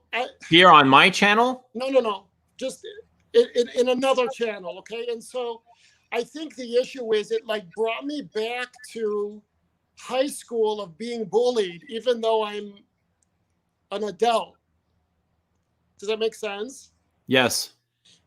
And so it was very interesting. We're always a work in progress. I'm always a work in progress. I'm always trying to be better and do better. I'm trying to always be in this space of understanding my feelings and the space I'm in. And instead of attacking that group, I try to look within myself and say, why do I feel this way? Anyway, it's like, yeah, you were saying that people use these to hurt, but do you think you can use these experiences to grow from? Like, of course, but you can use the same experience to become stronger. The same way a wound heals a scab, the skin gets stronger in that area. And I think we're a lot like that too, just like nature. You cut down a tree and guess what? The tree grows back. That's right. And we humans are very much like that. We, from adversity, you get strength, character, you build yourself up from that. Without those experiences, you can't possibly be strong the same way with that experience. It's true. And that's where it's all in here, right? And I think a part of that is you you need to get comfortable in that uncomfortable feeling. Yeah. And that's where you grow. Of course. It's easy to ignore and distract yourself because it's painful. Nobody wants to sit in pain. And I also think, here, my beard oil quickly. I also think, you know, someone was talking about medication, and I think, you know, people take meds, which I did too, to cope with what you were saying, you know? And to me, all it did was prolong me addressing the issues 10 years as opposed to trying to sit down and break it all apart, you know? Yeah. And so, exactly, it's all that. And, you know, you were talking about trying to find the answers. There was a time, Eugene, where I actually got on a plane and I went and visited, you know, Buddhist monks. I went to Tibet. I went to the Dalai Lama. I went to the warriors, the Maasai in Africa, trying to find the answers, you know. And I was on a flight from Hong Kong to Chicago, and the flight was, you know, I was in the air, and you see Hong Kong Harbor at night, and I just realized that Hong Kong's beautiful. it is beautiful. Outside of the smog, though. Yeah. Especially when you're flying out and you see the whole city, it's magical. Right. Victor knows. Victor's from Hong Kong. Do you know Victor? Victor Wong? I didn't know he was from Hong Kong. Okay. Hi, Victor. Yeah, he's here in the chat. I didn't know he was Hong Kong. I think that's Cantonese, right? Isn't Hong Kong Cantonese? Anyway, hi, Victor. And so I just realized that all the answers are within yourself. You know, right. Wherever you're at, if you're in and whatever connects you to that. And so it's really nice to see you go through your path and your growth and share it with everyone. It's beautiful. It's become, I mean, looking for the meaning has become the most meaningful thing for me in this weird way where I'm just like constantly obsessing with it. Like, and a lot of times I find myself like I'm wasting my time. Like, why am I, you know, time is so valuable. Like, I go to work to get paid for it, and then when I have it free, I'm giving it away. Why am I wasting my time when I can be doing something beautiful or learning something or studying or creating or experiencing something? But you're talking like a man who's alive. That's beautiful. It's the truth, because people go through life. You know, one of the things that I did not want to live, I didn't want to live life of a quiet desperation, that I was doing something that I didn't love and that my dream was out there instead of here. And so with you, what you're doing is you're living life. There's many people who unfortunately go through life dead inside. Dude, I was asleep for so many years, like just completely oblivious. And like you were saying earlier, people use their hurt to hurt other people. And that was me, to distract myself from everything, you know? But you know what? You were in that space. It's kind of funny. Someone told me in my 20s, they're like, George, you have to love yourself. Me? I love myself. Of course I love myself. But who doesn't love themselves? But I wasn't hearing it. I didn't understand what that meant.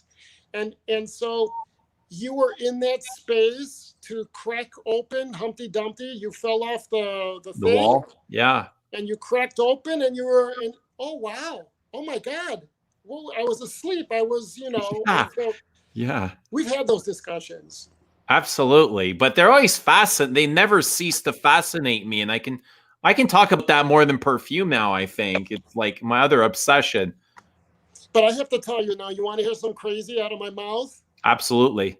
So now this is my little pea brain.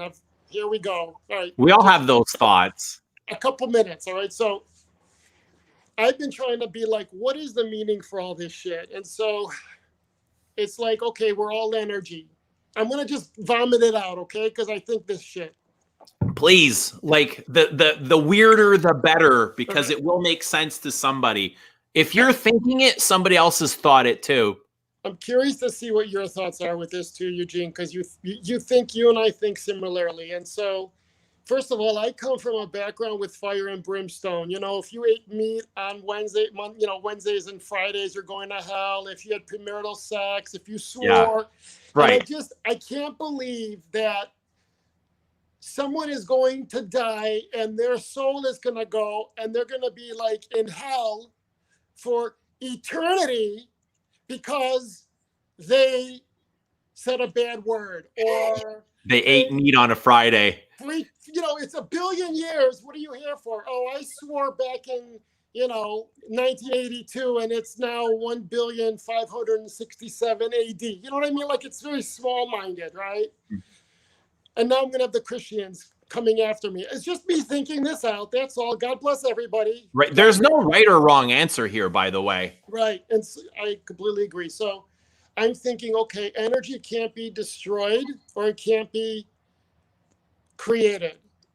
And when you turn on a radio at 101 FM, it doesn't switch while you're driving to different frequencies. It stays on the same frequency. What goes out into the universe stays on their frequency. And so there's vibration and frequency, right? The higher the vibration, the purer the energy, the higher the vibration, the higher the frequency, the purer the energy, and then et cetera, the lower one. So what if we as energy, we're at a certain frequency and we come into the physical to grow, to then go back to where we came from, and the growth elevates our frequency. How about if that is the only way that we could elevate our frequency is by coming into the physical and growing and going to higher frequency levels? And then I think this, I go, well then, if we come, you see how I think? Crazy, right? So no, it's not crazy at all. I kind of get what you're saying. Right. And so, but what, I'm almost done, 10 seconds. But if we come into the physical to grow, that's energy coming as, think about it, non-material to material, which is a miracle in itself. But then that means that there is some kind of higher intelligence as an energy that we're coming in here to grow. That's all. That's what I'm kind of like, my cuckoo head. That kind of sounds like the Buddhist teachings of samsara nirvana. You elevate yourself to higher levels, right? To nirvana. Well, they like the Buddhists teach, and I don't like, I could be totally off. I've never read a Buddhist book, or it's just kind of things that I've picked up along the way. But the Buddhism teaches that you keep being reincarnated until you've lived an enlightened life. Right. And then, freedom is just not being reincarnated anymore in the physical body, but being consciousness, or what I would call God, but Buddhists don't believe in a God. They believe in Buddha, in the universe, or this, but Buddhism doesn't talk about the frequencies, but exactly what you said, I think so is Hinduism. Hinduism is also, like you said, where they reach nirvana. It's just interesting stuff, that's all. Right. But I think what you're saying is what I was saying earlier. Consciousness is home. It's home for all of us. And we've been here from the very first moment, and we will be till infinity. It's just the body that leaves. It's the physical body. And we'll always be connected. It's just interesting stuff. And yeah, it's just anyway, and you know what though?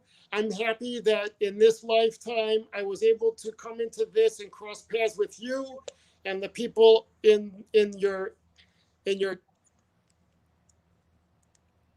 Thank you. I feel the same way. Room, and right. I'm just happy. That's all. I'm happy it's a blessing for me. It's great to be here at a time with all of you. Yeah, I get it. Right. You could have been here 1,000 years ago, or in the next 1,000 years, but you're here now with us, and we're all one. We're all sharing the exact same consciousness. We're all sharing this moment together. And that's what connects us. Right? That's profound. And there's schools of thought that we come here to experience all of the emotions of being physical because we can't as energy. So poverty, starvation, rich, you know, to love and not to love, to be tortured, to be poor, to be wealthy, to be full, that we come here to experience the entire spectrum of living in the physical because we can't as energy. And that, Yeah. it's just, it's crazy. It's too much reading, probably. Yeah. All right. It's just another distraction, right? Yeah. I And guess you know what it is. It's like we're afraid of what's waiting for us when when we die, when the body leaves. So we want to be reassured. We want to be, we want to believe in something that's going to tell us we're going to a good place, that it's not over. And I think that's kind of what makes people fall into religion or beliefs, is they want to be reassured. They want to be comforted. They want to know that this isn't the end. This isn't the only thing left. I think that for me, the way I see it is wherever I was before the 70s, I was okay.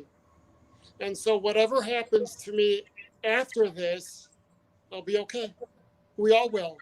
Yeah, you're just going home. And they have these things, these shows on the incredible content creators, where this guy invents a machine where they're able to print skin and body parts and all this. So now people are living for eternity. The earth goes away, they're on another planet. The years and the eons and all goes by, and all of a sudden the stars start dying off, and the planets and the universe now dies. And it was supposed to mean, like, no matter what, we were meant to be born and we were meant to die in the physical, but it's never destroyed. Yeah. It just goes on to another form. Would you want to be here forever if you could?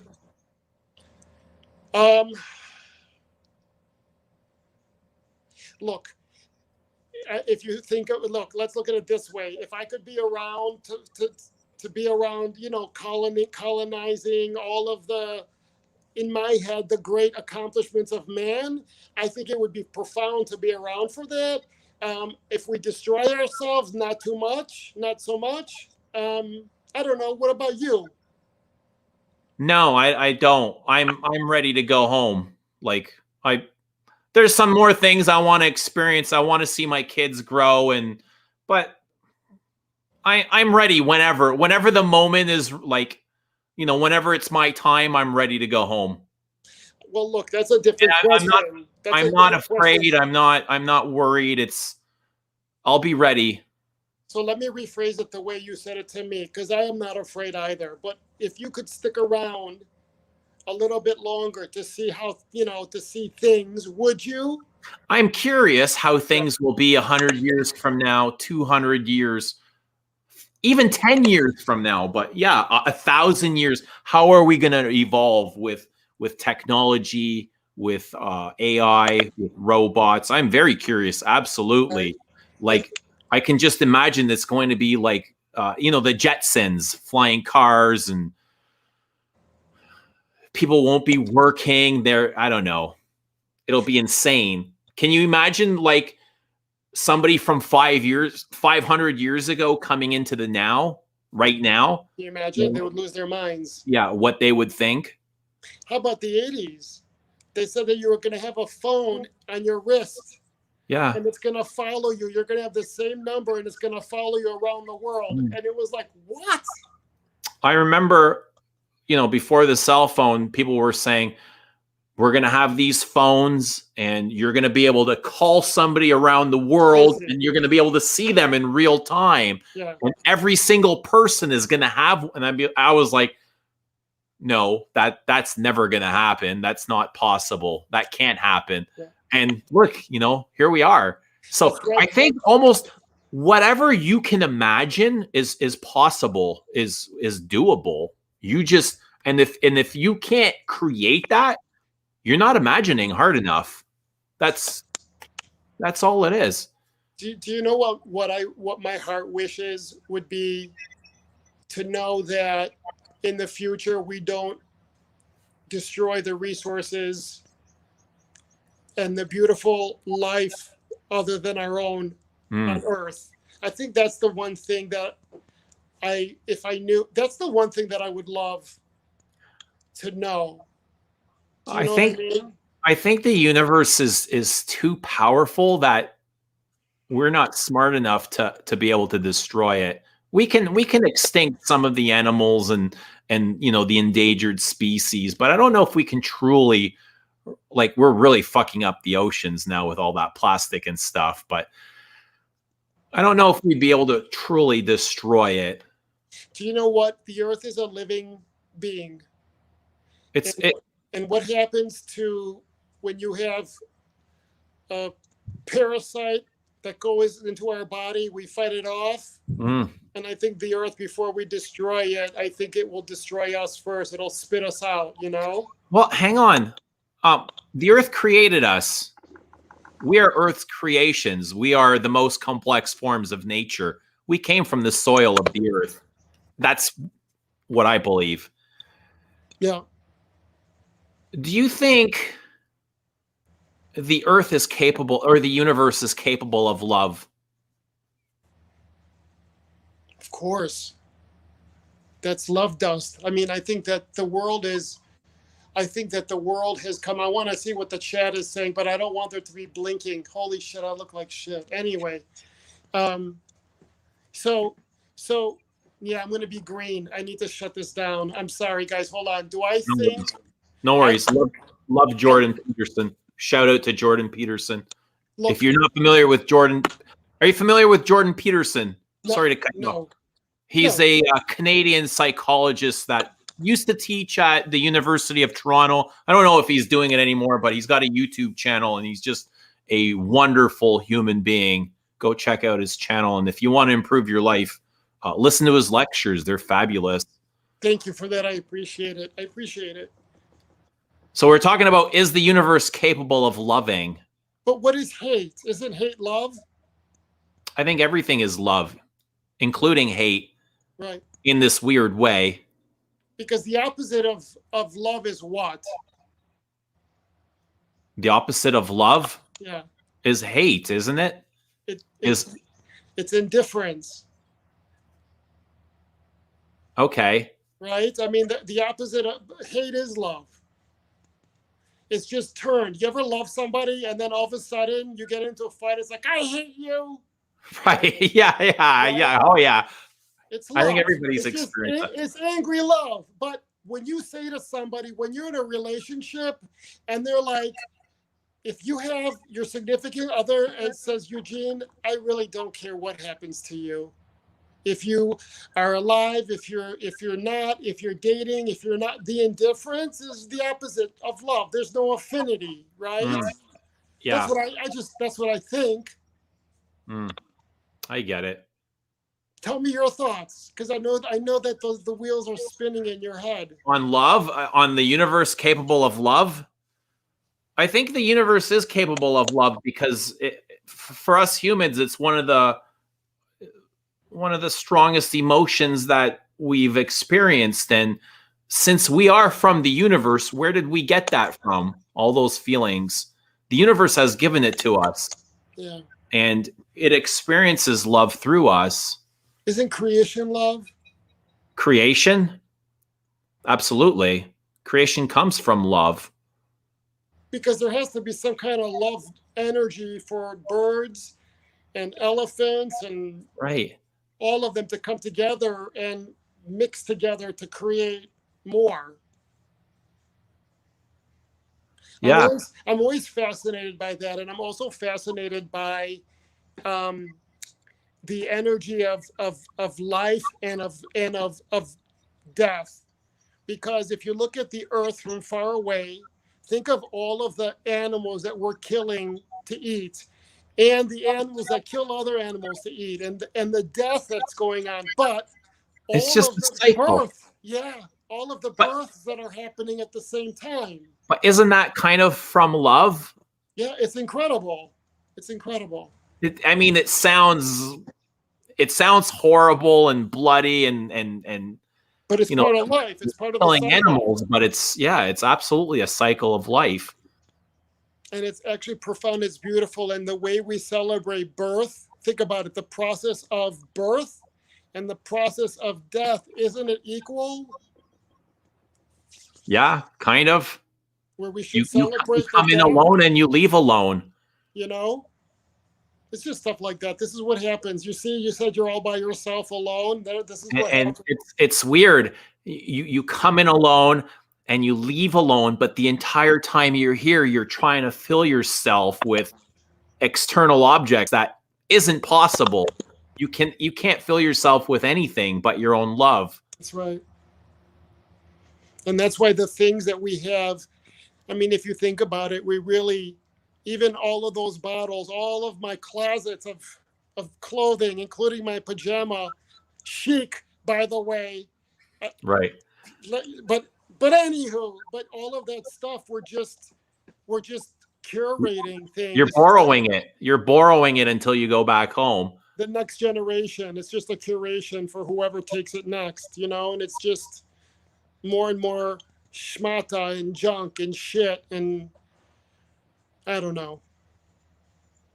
And I think it's like you said, you know, especially we're in the type of industry and business where it's all about glamour and fabulousness and, you know, perception and brand awareness and all of this mystique, and we do that just to make ourselves feel better. Yeah. I guess to distract yourself from pain and suffering, which if you're constantly filling yourself, you'll never feel. That's right. I always said that. I think if we had to talk like this, is that for me, it was the self-love. And if you don't have that self-love, it's like Swiss cheese, but the holes are black holes. And so you fill it with, you know, money, sex, drugs, clothes, trips, cars, shoes, more. And it'd never be enough because it just sucks it all in. And you're trying to find validation with objects instead of just coming into a place where you love yourself no matter what. And I think that was something. I think that's something that you went through. I think that's something that I went through. I think that's I think everybody goes through it. They're all looking for love from outside of themselves. That's right. And that's why when you see like a Britney Spears or you see these famous people when they're very young and they fall apart very quickly, or even anybody who wins the lottery, it's just that they don't love themselves. If there's not that self-love. But there's not really an opportunity to learn self-love. They don't teach it in school. Most parents don't teach it unless they have it themselves. Yeah. How? You're right. Maybe that's our lesson to learn, and that's how we grow. You know? If everybody loved themselves and was aware, the world would be, you know, it would be a completely different place. For sure. There would be a completely different feeling. What did you learn most about yourself while you went where, the Buddhist mountains and Tibet? And I went everywhere. Holy shit, I went everywhere. I think it was a process. I think that, do you know what I learned, to be honest with you? That all of them, except the Buddhists, want money. Everywhere I went, the Dalai Lama, here I am, oh my God. I heard he has a Rolex collection and a half. And it's, you know what, can you buy, what are those big fucking crates that you see on the ship, those big square, I can't think of it right now, barges or whatever, of containers? Scarves from the women. Can you sponsor, you know, a group of us to go to United States? It was just that. Or then the Kabbalah Center, forget that shit. The Kabbalah Center just came right out and said, you know, what's your exposure and how much can you give us and when can you cut a check? So shit, really? A lot of it was about money, and it really, a lot of these religions turned me off. It was not about spiritual growth as much as it was for money. And only the Buddhist monks, like I told you, you know, you could go to any monastery and they'll take you in. They won't ask for money. You could teach them English, or you could do, you know, you could clean around, but they won't ask you for money. And that's where I kind of felt most at home with. And what they teach really is just to be alone, right? Yeah, to be alone in your own thoughts. That's right. And separate from distractions. Yep. Why do you think it's so hard for most people to be alone? I think it's, what is it, a fear? We have all our fears, the fear of being alone, the fear of not being loved, the fear of missing out, you know, the fear of being around others to lift ourselves up. You know, I mean, but that's how we were built. I mean, when you look at different animals, like chimps to you know, almost animals, there's an alpha, and there's all the layers, and so it's in our DNA to feel to be around others and to lift ourselves away. And yeah, it's almost like you need to find a nice balance, the perfect balance between being alone and filling yourself. Like, you can't go your whole life alone. No, you can't. I mean, separate from your mind and separate from luxury goods and separate from sex and indulging in chocolate or whatever it is that you enjoy, cigarettes or booze. There has to be like a nice balance. And I think that's really the key. You know, it's funny you're telling me this. I was in New York in the subway waiting for a train, and this woman broke down next to me. And I'm like, are you okay? She goes, can I just have a hug? I'm just feel very alone. I just need someone to hug me. And I'm like, I'll hug you. Do you want to go to dinner? Aww. I'll take you with me. No, you know, that's... I just want a hug. All right, okay. Are you sure you have money here? What do you want? That's really interesting. So I'll tell you something really personal. After I had separated with my wife, I was alone, like, and I like to walk. I live in this small town here, really nice, cozy town. It's like a village. And I was sitting on a bench and it had nothing, like, some things were coming up for me, and it had nothing to do with anybody. It was just the fact that I was alone, not alone without a partner, but here I was sitting alone with myself, like, and it was kind of scary because all these weird things were coming up. And I started crying on the park bench by myself. I put my hoodie on. I didn't want people to see me, but at the same time, I was bawling like a baby. And I didn't want anybody to see me because it was embarrassing. But at the same time, I just wanted somebody to come over. I wanted a human connection. And I wanted somebody to hug me and just say, are you okay? Like, you know what I mean? I know what you mean, Eugene. And you know what, Eugene? Are you okay? I'm okay, George. So I can go back in time and ask you that. I'm okay. We'll all be okay. And yeah, and you know what, though, the experience that you had, if you, I had a similar experience in a park, but I was looking at a squirrel, and I saw the squirrel all fluffy and shit, and I go, the universe will provide and take care. Just have faith. And so, going back to what you went through, how did you feel after your cry? I always feel better after a cry. You get out those emotions. That's a beautiful story, Eugene. What are people saying in here about that? I'm just talking. I'm just connected with you, and I think that's really the best conversation. I'll probably go back and read the comments later, but okay, because I can't read it either, so it's okay. That was beautiful, Eugene. We all go through stuff, and you can't feel that when you're constantly filling yourself. When you're constantly, distraction is huge. I think everything. When your mind is not silent, you're distracted with something. If you're picking up your phone, you're distracted, and you're distracting yourself from self. Yeah. And we're constantly bombarded by distractions. And it's going to change. It's going to from our own feelings. Yeah, it's rewiring our brains. They did studies on little children at 2-3 years old, and their attention spans are much lower. but also their brains are being rewired in ways that we, you know, you're going to see some brilliance come out, or non-brilliance. I don't know. But you're right. We're in this. We're constantly being bombarded by what, though, Eugene? Skata. Shit. It's shit. It's meaningless. It's advertising. That day. Your mic's going in and out. Can you hear me now? Yeah. Okay. If you take 100% of your day, of the information that you received in that day, how much of it is truly beneficial and relevant? 5%? Even less than that, probably. And we're bombarded with shit. We're bombarded with images that we think that are out there, and that it's advertising. It's manipulation. That's right. And it's that's why trying to sell you a product. It's trying to sway you some way. And it's all a huge distraction. And by you getting involved, by you know, you're distracting yourself by letting this get to you.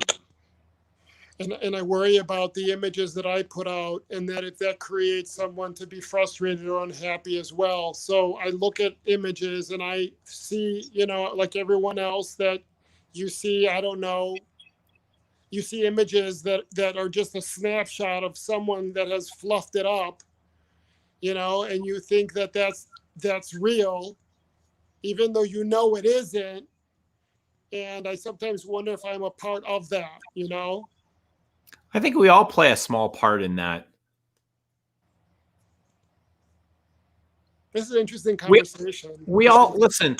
Every human wants to be noticed. They want to be seen. They want to be validated. They want to be loved. They don't want to be ignored. You know, we got all that during our childhood, but we want to be noticed, even though we're not asking for it. We all want some sort of attention, right? We all do. We all, just like you said, we just want nature to be loved. And I realize that, and I think what I do is I try to be in the moment when I meet somebody. I try to look at and really understand and just, you know, like you said, just validate. And I try to do that. I try to do that with the emails I get. I try to do it with all the people I work with. I try to be in the moment and validate and acknowledge, you know? Yeah. Most people just want to be heard. They want you to listen. They're not even looking for advice. They don't want you, you know, to tell them what to do or how to fix. They just want to express their feelings and not be judged. And for you or a friend just to listen to what's up with them. And I think, you know, when you're talking to somebody, just listen. Don't judge. Don't, you know, as they're speaking, most people are already thinking of a response, what they're going to say next. Just listen and give them that, make space for them. And it's the judgment that you say, the judgment that we're most afraid of, you know, because we want to tell. Do you know, when you tell somebody, they've done studies, when you tell somebody, Eugene, don't tell anybody, but because I said that, you are now predisposed to say something to somebody. We're not meant to help secrets. We have survived on knowledge. Anyway, so where was I going with this? About listening and, we want to tell. We want to say what's inside of us. We want to tell our secrets, but we're afraid of being judged. And if you could remove that judgment from somebody, like knowing that they could speak to you without judgment, you're golden. Yeah. You could have a great conversation. Think about all the people in your life that you love, but you don't want to express yourself to them out of the fear of judgment. And you have something exciting coming up in your life, or something that you want to talk about, but you can't tell a loved family member or friend because they might not agree with you, or they might not believe in you. And they're going to tell you, you know, that's not a good idea. Don't do that. Eugene, I will not allow any person's opinion, no influence, to enter my mind which does not harmonize with my purpose. I find myself in a space where I'm no longer afraid to tell them because I'm going to be judged. Yeah. I do it where they don't deserve to know Right. my diamonds. Yeah. I see it like I won't cast my diamonds to the swine. Yes, yes, absolutely. I just see it like they don't deserve to know, because if someone's going to judge your dreams, if someone's going to do that, why did you tell them? Why is that so important to you to want to have that confirmation? Because what they're familiar with is not what you're familiar with. Right. And so, fuck them. So why do they put you down? Because Why do they judge you? Where's that coming from? well, there's 3 types of dream killers, right? They're the ones that sit on the armchair from far away and talk smack about you. There's the other types that have fear that they haven't been successful. But the most severe dream killers are our loved ones, because we have our guards down. And so when your mother says you'll never do it, or your aunt says you'll never succeed, those are the most those are the biggest dream killers. But going back to what you're saying, I went off on a tangent. I think it all is based on fear. I think it comes from a place that they don't believe that they're worthy of doing it themselves. Explain that a little bit more. And I'm on red, so I only have a little bit left, but I want to hear this. Well, if I tell, I'm listening. Go ahead. if I tell Benito, my brother, that I want to start my own perfume brand because I love perfume, and Benito doesn't understand it, and he's going to say, well, that's a stupid idea. Why would you start your own perfume brand? Like, who's going to buy your perfumes? Well, where's that idea coming from? Where's that belief coming from? It's ingrained in him that he doesn't believe that it would work for him. Why would it work for anybody else? Well, why would he say that? Because to him, for him to say that to you, for anyone to say that to you, Eugene, my head would go to, well, he obviously doesn't know Eugene. He obviously doesn't know a part of your life that exists. So I wouldn't look it on him. I would just see it. I wouldn't see it like he has any bearing of it. He just doesn't know. And I'm just using that for an example. Right? You could replace that with anything.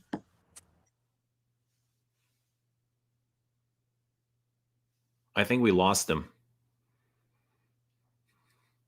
Right at the best part, too. Oh, we're losing you, George. You got me? Yeah, you got to plug in. Don't go. Don't go. Don't leave me. I can't be alone. I can't handle it. Okay, let's see if this works. Okay, I'm plugged in. So good. So it's a true story. I was making a lot of money in the 2000s during the 90s, and I wanted to start an airline. I wanted to buy 2 777s, and I wanted to go from, I can't believe I'm saying this, from the States to Greece, because anyway, so everyone was like, you're crazy. But what did I do is I found an airline that had a similar model in the Pacific, Air Tahiti Nui. This is honest to God, a true story. And I told the CEO of Air Tahiti Nui, this is what I want to do. And literally I went to their headquarters and learned the entire structure of the airlines. I reserved the 2 planes with Boeing. I did a business plan. They helped me with everything. And it was 9/11. When that happened, it put a kibosh on everything. But if you go online and type in George Zaharoff Airline, you'll see all of the... Really? Yeah. That's so fascinating. But the reason why I say this is because I surrounded myself with people that had achieved what I wanted to do, as opposed to being around people that had no concept or reality of what I wanted to do. And so that goes with anybody who doesn't understand your dream. I want to be a dancer. I want to be an artist. I want to be whatever it is. I want to start a fragrance. Those individuals that don't understand will be the ones that will be like, what are you doing? Right. You know? So that's how I see it. You know what that story tells me is that you don't fuck around and you don't waste any time, and you use all of your time as best as you can.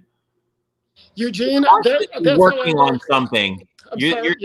You're constantly working on something. You're quiet and you're busy, and when you're ready to expose it, you share it with the world. And exactly, Eugene, and I had told you this, that it's not about money. I went and pre-sold 200,000 seats to a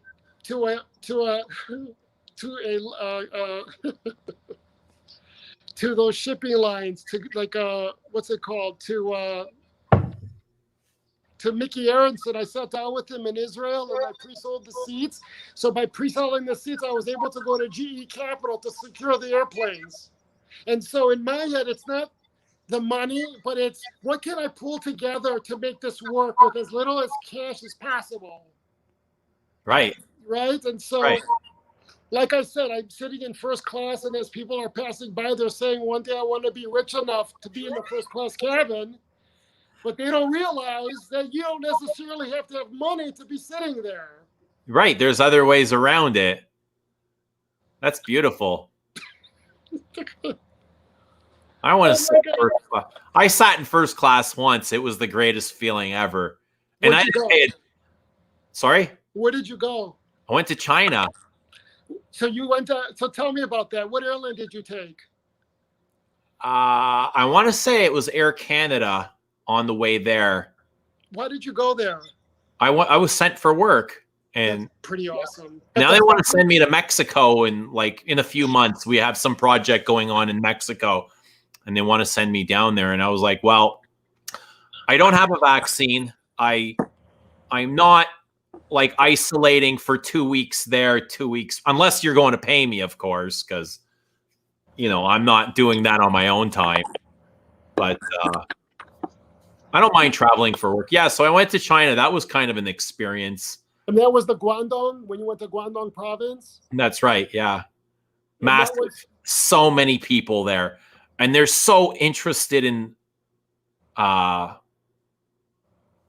white people, for lack of a better term. Visitors. Let's say visitors. How long were you there for? 10 days. Did you have a lot of the chiquitas hitting on you? Not a single one. But I saw a lot of hookers in my building. In Japan, it's more that because you're tall, they'll be like, anyway, they'll chase you, or Thailand. Anyway, yeah. So were you the only one that went? From my workplace, yeah, yeah. So if you had worked, I mean, I could see why you would be a good ambassador to send for someone's business. You have a presence about you. You'd be a good ambassador. If you were in Kublai Khan's court, he would send you to Marco Polo in Italy to say, greetings. Hi, Catherine. What does she say? Everything's so tiny. Benito Clearing is not aware that his brother has followers. A whack pack. Whack pack. Catherine's great. Good stuff. I mean, I would go back to China in a heartbeat too. I enjoyed my stay there. I like learning about new cultures, and I couldn't speak a word of Chinese, and they didn't speak a word of English. And when I went to go order food, it would literally just be like me going, like pointing at the menu. They would have pictures, and I would be like this, and then they would bring me the dish, and it would be like not one dish, it would be 5 empty dishes, all stacked on top of each other and saran wrapped. And I was like, the fuck do I do with this? Like, our culture is completely different. So you tear open the saran wrap and you start laying the bowls everywhere. The reason they're saran wrapped is they don't wash the dishes in house. Once you're done eating, they pack everything out and they source it out. And an outside company washes all the dishes, not just in your restaurant, but the restaurant next door, the restaurant down the street, every restaurant in town. So the next time you get your dishes back, you're not getting the exact same dish. Every dish looks the same, regardless of what restaurant all the plates, the cutlery, everything looks the same. I've never heard that before. Yeah. I never knew that in all my, I never knew that. It doesn't matter where you eat, everything looks the same. So that's brilliant. You lay everything out, and then they bring you like this piping hot tea, and you start washing your own dishes, your cutlery, your plates with that tea. You got to wash it You got to rinse it off because sometimes there's still caked on food on those plates. And you can drink the tea after when you're done, but you kind of rinse everything and you clean your cutlery first. And then I'd never heard that in my life. Yeah. So it was like a culture shock to me. And you don't need a dishwasher. You don't need to invest in any of that. You don't need it staff in the back scrubbing the pots and pans and the no, there's no dishwashers. They would just send everything. So there was a couple of guys in the office that spoke English, and they would take me, like, after a couple of days when they got to know me, they would take me out for lunch, and like they kind of explained what was happening because I couldn't figure it out. Like when the waitress would bring me a plate, I'd be like, "Oh, what the hell do I do with this?" Like 5 bowls, and then like a kettle of piping hot tea. That's incredible. I never heard that before. So bizarre. Yeah. And that was the have you spent time in other Asian no, countries? Just, or was China? Wow. Just when was this? Sorry? When was this? This is about 3 years ago. Oh, so it was recent. So was it like Shenzhen? Where were you? I'd have to look it up. It was Guangdong, Dongguang. Dongguan. It was like the words reversed. Gongduang, Duanggong, or something like that. It's Dongguan in Guangdong province. There you go. Yeah. Do you know, like, you think about it, right? We have New York, Los Angeles, Chicago, Toronto. They have New York, New York, New York, New York. These mega millions of people, cities that are our New Yorks over and over and over and over again. Yeah. It's incredible. So in the evenings, the city comes to life.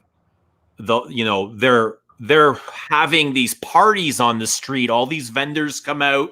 They're cooking. People are eating. There's music. There's millions of people out there. So I would come out of my hotel and just kind of like walk around and soak this all up. I was so fascinated. Our cities, we leave and we go to the suburbs. Their cities, they live there. They're literally in the city living. Right. So most people, they're mostly factory jobs. And when you work for a place, you live there on site and you bring your family, and they have these massive So every company has its own, it's not a hotel, but it's like a living residence. It's a residence, right? They own this building. Dorms? Yeah, they're like dorms, and you live there. Some people have families, some don't, but they also give you an allowance, they give you like a credit card, but they have their own cafeterias down there, and you're only allowed like a certain amount per day or per month too. I've never heard that before. Yeah. And so they all make the same amount of money, and they get paid at the end of the month. And it doesn't matter how many hours you work. If you work, let's say 40 hours a week or 100, you work as long as there's work. So they would start at 7 in the morning and they would be there till like 2 a.m., 3, because I was there with them. Some days around the clock just to get out in 10 days. Yeah. What kind of products did the factory make? So they were making automotive stamping parts for us. They were making the tooling for that. Incredible, isn't it? Yeah, it's insane. Yeah, visiting the Chinese factories is otherworldly. And how fast they work and how quick they're able to churn shit. And you could get anything. If you anything. I want to have a vibrator that's a radio that could be a mobile phone. And right. There's buildings that you go to and you pick everything, and in a week you'll have it. Yeah. It's crazy. They'll send you a prototype, no problem. So if anyone has an idea, that's where to go. Go to Hong Kong, cross over to Shenzhen, and you'll find everything there. And the reason we go there is because they can build the same tool for 20 cents on the dollar. You can't compete. Yeah, you can't compete. You can't compete here. It's very difficult. I'm working on, I want to do a small collection of accessories. And I'm working with a French company. And when you look at the prices between France, England, Italy, Spain, Romania, And then China, you know, you start going to Korea and Vietnam. It's just unbelievable, the huge price differences. Unbelievable. And you're like, how do they? And, you know, the Chinese, they go to Vietnam for their goods. And so imagine how cheap. Really, eh? Yeah, imagine how cheap Vietnam I is. think the prices are eventually going to go up because the Chinese see, you know, the Chinese people see how the Western world lives. Yeah. And they want that too. They want those luxuries and they want that lifestyle. They want what what we've got here. They want their Buicks. They want their Carrera marble. They want their Chanel bags. They want what we're living. But there's not enough resources for the Chinese and India. God forbid India. There's not enough. There's just so many of them. Yeah, there's and they're not enough. disposable too. It's Yeah. like disposable human beings. That's their standards. Their working standards are horrible. You should see the way the buildings are wired. Like the electricians come in.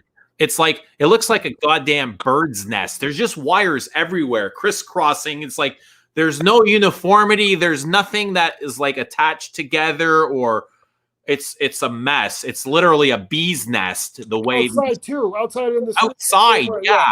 Crossing across the street, like in a millions of directions. It looks like you've given a cat like 50 balls of yarn and you've left for the day. And if you come back home, it's just like yarn everywhere. And all it takes is one squirrel or one bird or one monkey to fuck the whole thing up.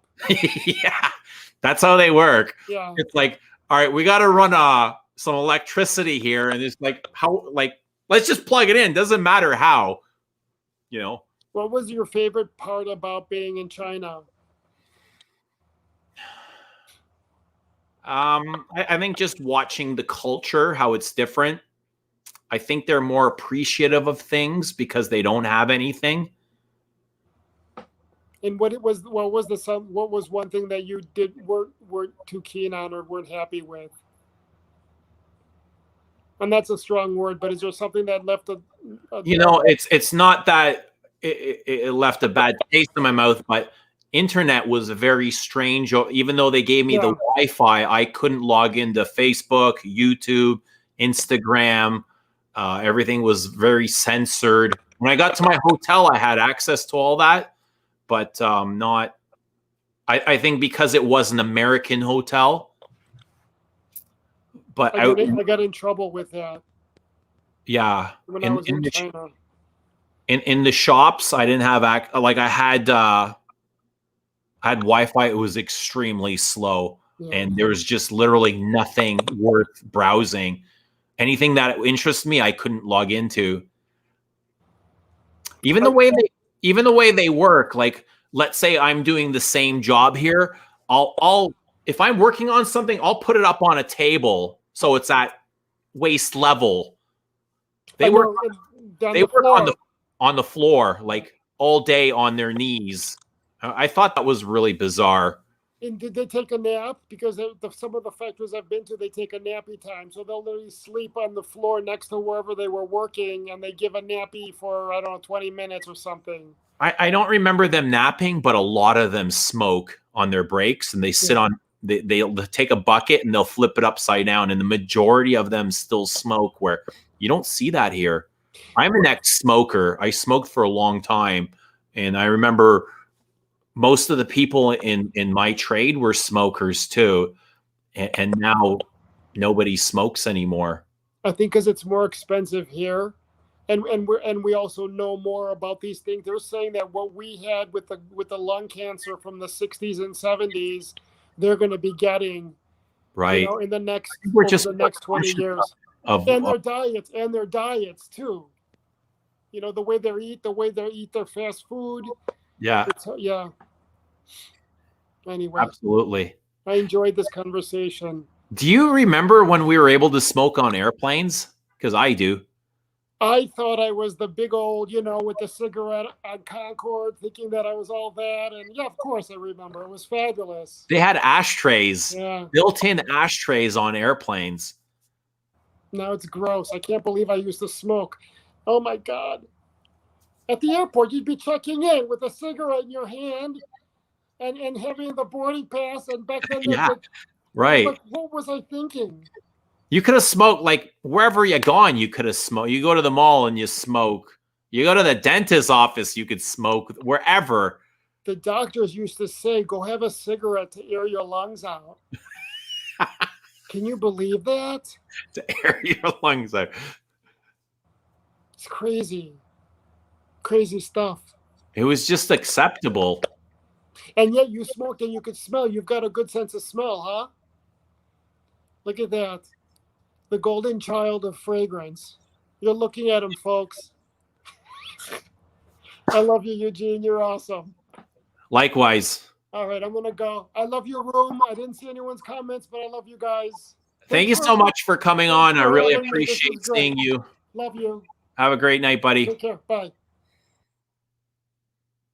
And then we were alone. Okay, so let's get back to Serge Lutens. I love talking to George. George is very grounding. I like that. There's no drama or chaos, or he's not looking to come on here and get stimulated.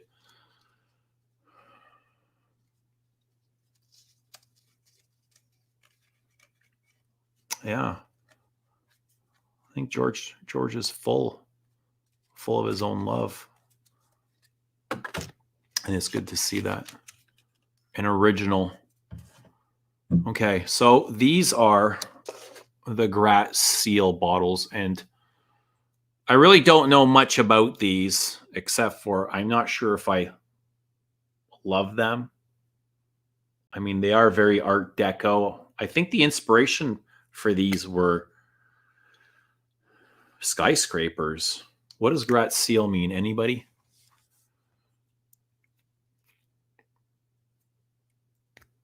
Okay, but they're very heavy. These feel very, very heavy. Let's spray this. And this is De Profundis, which is a letter by Oscar Wilde. Translate to from the depths or out of the depths.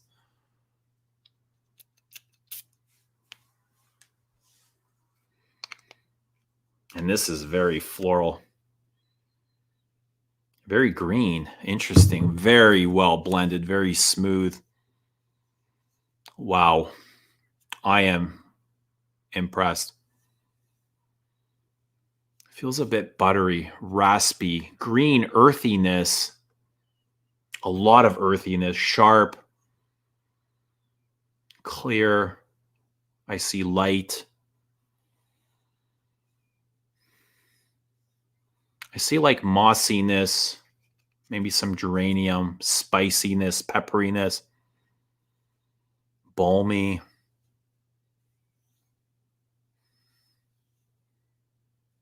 It feels like a chypre.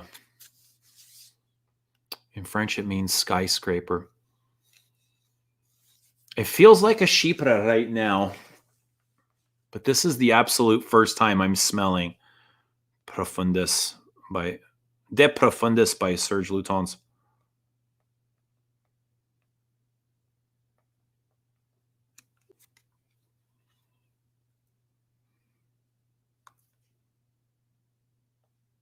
Okay, so let's green, violet, herbal, earthy, woody, powdery, floral, fresh, spicy, ambery. I don't really see ambery. Smoky, okay. It's kind of inky. Christopher Sheldrake, 2011. Oh, De Profundis, from the depths I cried. Wow, I like that. And that's why I was asking Tara earlier how she felt about the names of perfumes, and if abstract names does she like abstract names or names that are more specific to the perfume? I really like this. This is it's romantic. It's not butch at all. It's very, very smooth, very well done. Oh, what was I looking for? I just want to know a genre. I want to know what genre this is.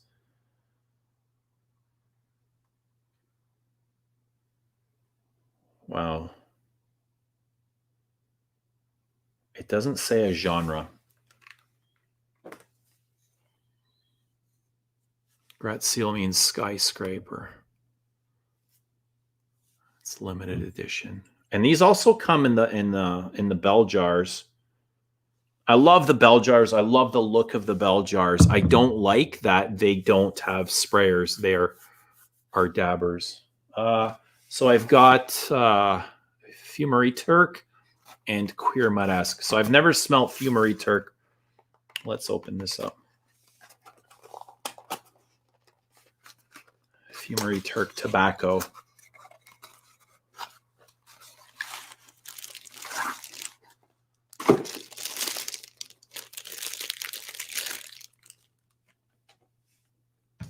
Okay, same bottle.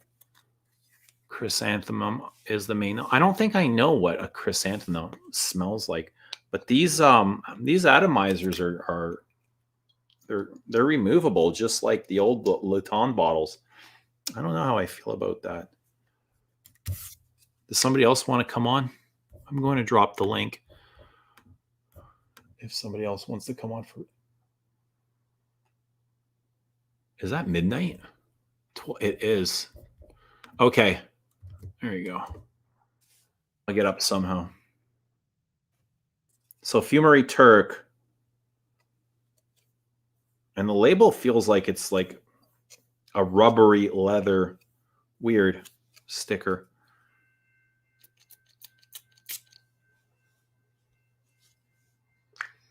Oh, it's sweet. Damn. But a good sweet, like a balmy sweetness, a leathery sweetness, raspy, golden, honey, fresh tobacco, green tobacco, woody. I get wood notes. It's like ambery. I see, the amber color and brown, almost like a shoe polish or something. Now the sweetness is completely, it's like, it feels like it's disappeared. I like that. This feels like a really nice tobacco. Ashy, smoky. It's as ashy as it is fresh tobacco, so it's got that nice contrast.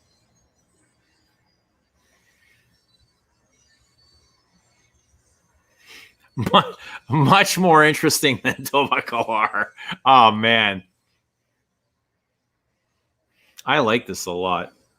I mean, I like Tobacalar, but hopefully it'll grow on me. Oh, these are the notes for FUMERIE TURQUE. Thanks, Rudy. Honey, suede, patchouli, tonka, vanilla, chamomile, styrax, juniper, rose. Interesting. I can see that patchouli, tonka, vanilla, oriental base. It's got a nice oriental base to it. Really nice. I like that. I like that a lot. Okay. CUIR MAURESQUE. And I've smelt this once years ago in Cristo, and I was like, damn, you smell good.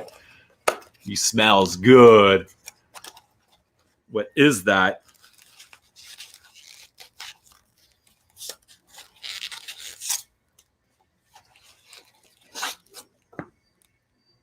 Chrysanthemums.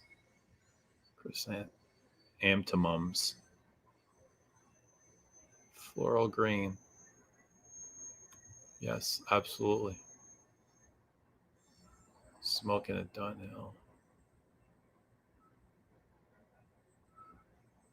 How heavy are they? Stand up on table. No, they're really tall, so I can imagine they would get knocked over quite easily. I can weigh it for you. I have a scale here. I don't think anybody really gives a shit how much they weigh, but they are heavy.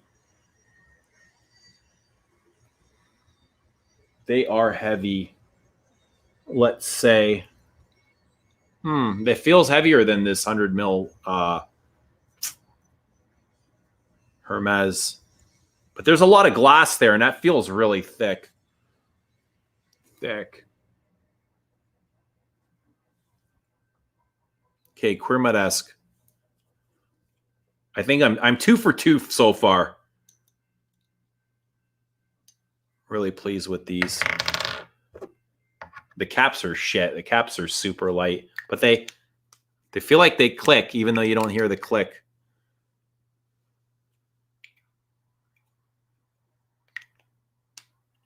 Maybe they don't. Maybe it's just like a press fit. I don't think there's a click. I can't see right now, but regardless, it's a good fit. Cap is a good fit.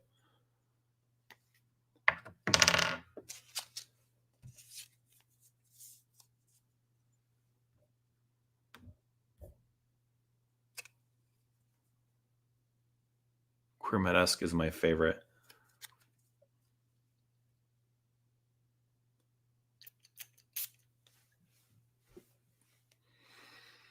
It's sweet too in the opening. And it does remind me of CUIR Canage a little bit. It's very spicy. Orange. I get orange ambers right off the top. Very smoky saddle leather, brown leather. Spices are coming out, but this is very strong.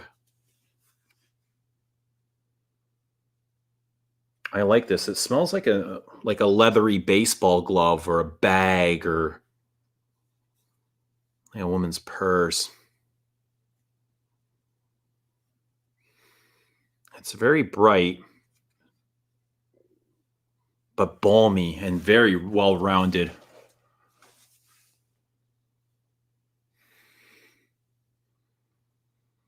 It smells a lot like CUIR Canage, which is weird. Actually, it's not weird. It's the same style. But I mean, are both perfumes relevant? Does anybody know both of these?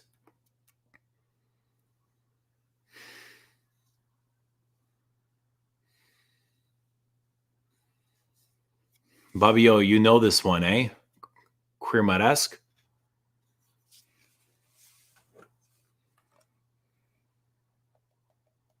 So it's in that CUIR Canage, CUIR de Lancôme, in that category. It has florals as well.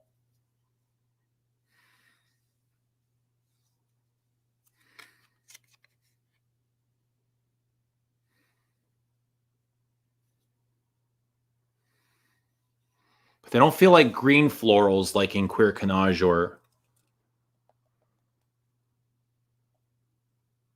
CUIR de Russie.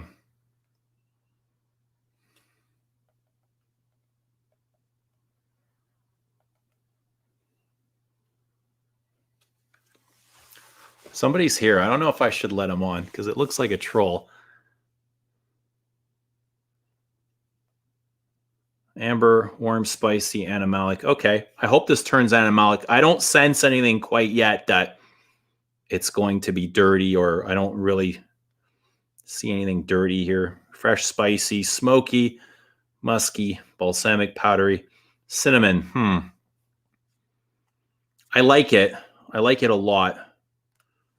But because I've smelt this before, I'm more liking FUMERIE TURQUE, which has gotten really smoky here and ashy.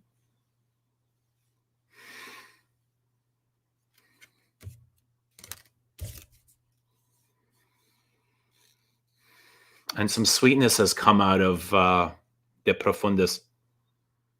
Really nice.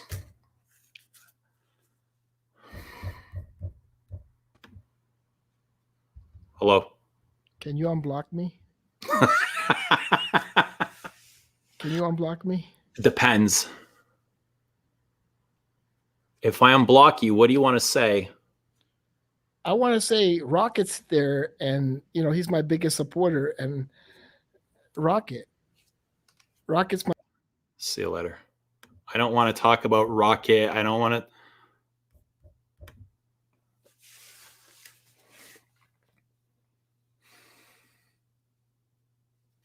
Anyway, all right. I'm going to wrap this up.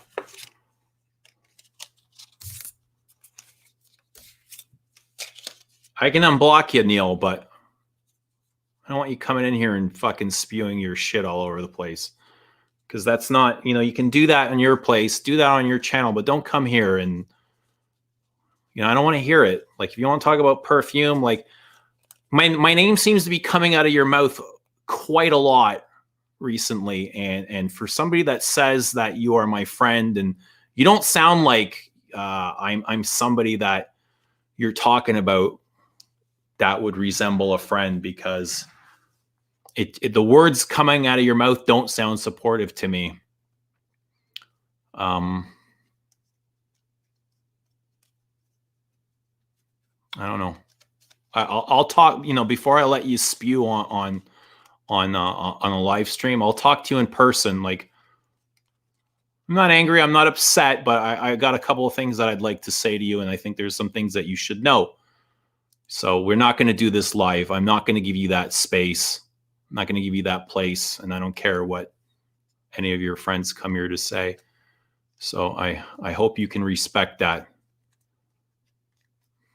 All right, everybody in the chat, thank you so much for coming. It was a great live stream. I really appreciate you guys, and we'll see you again soon.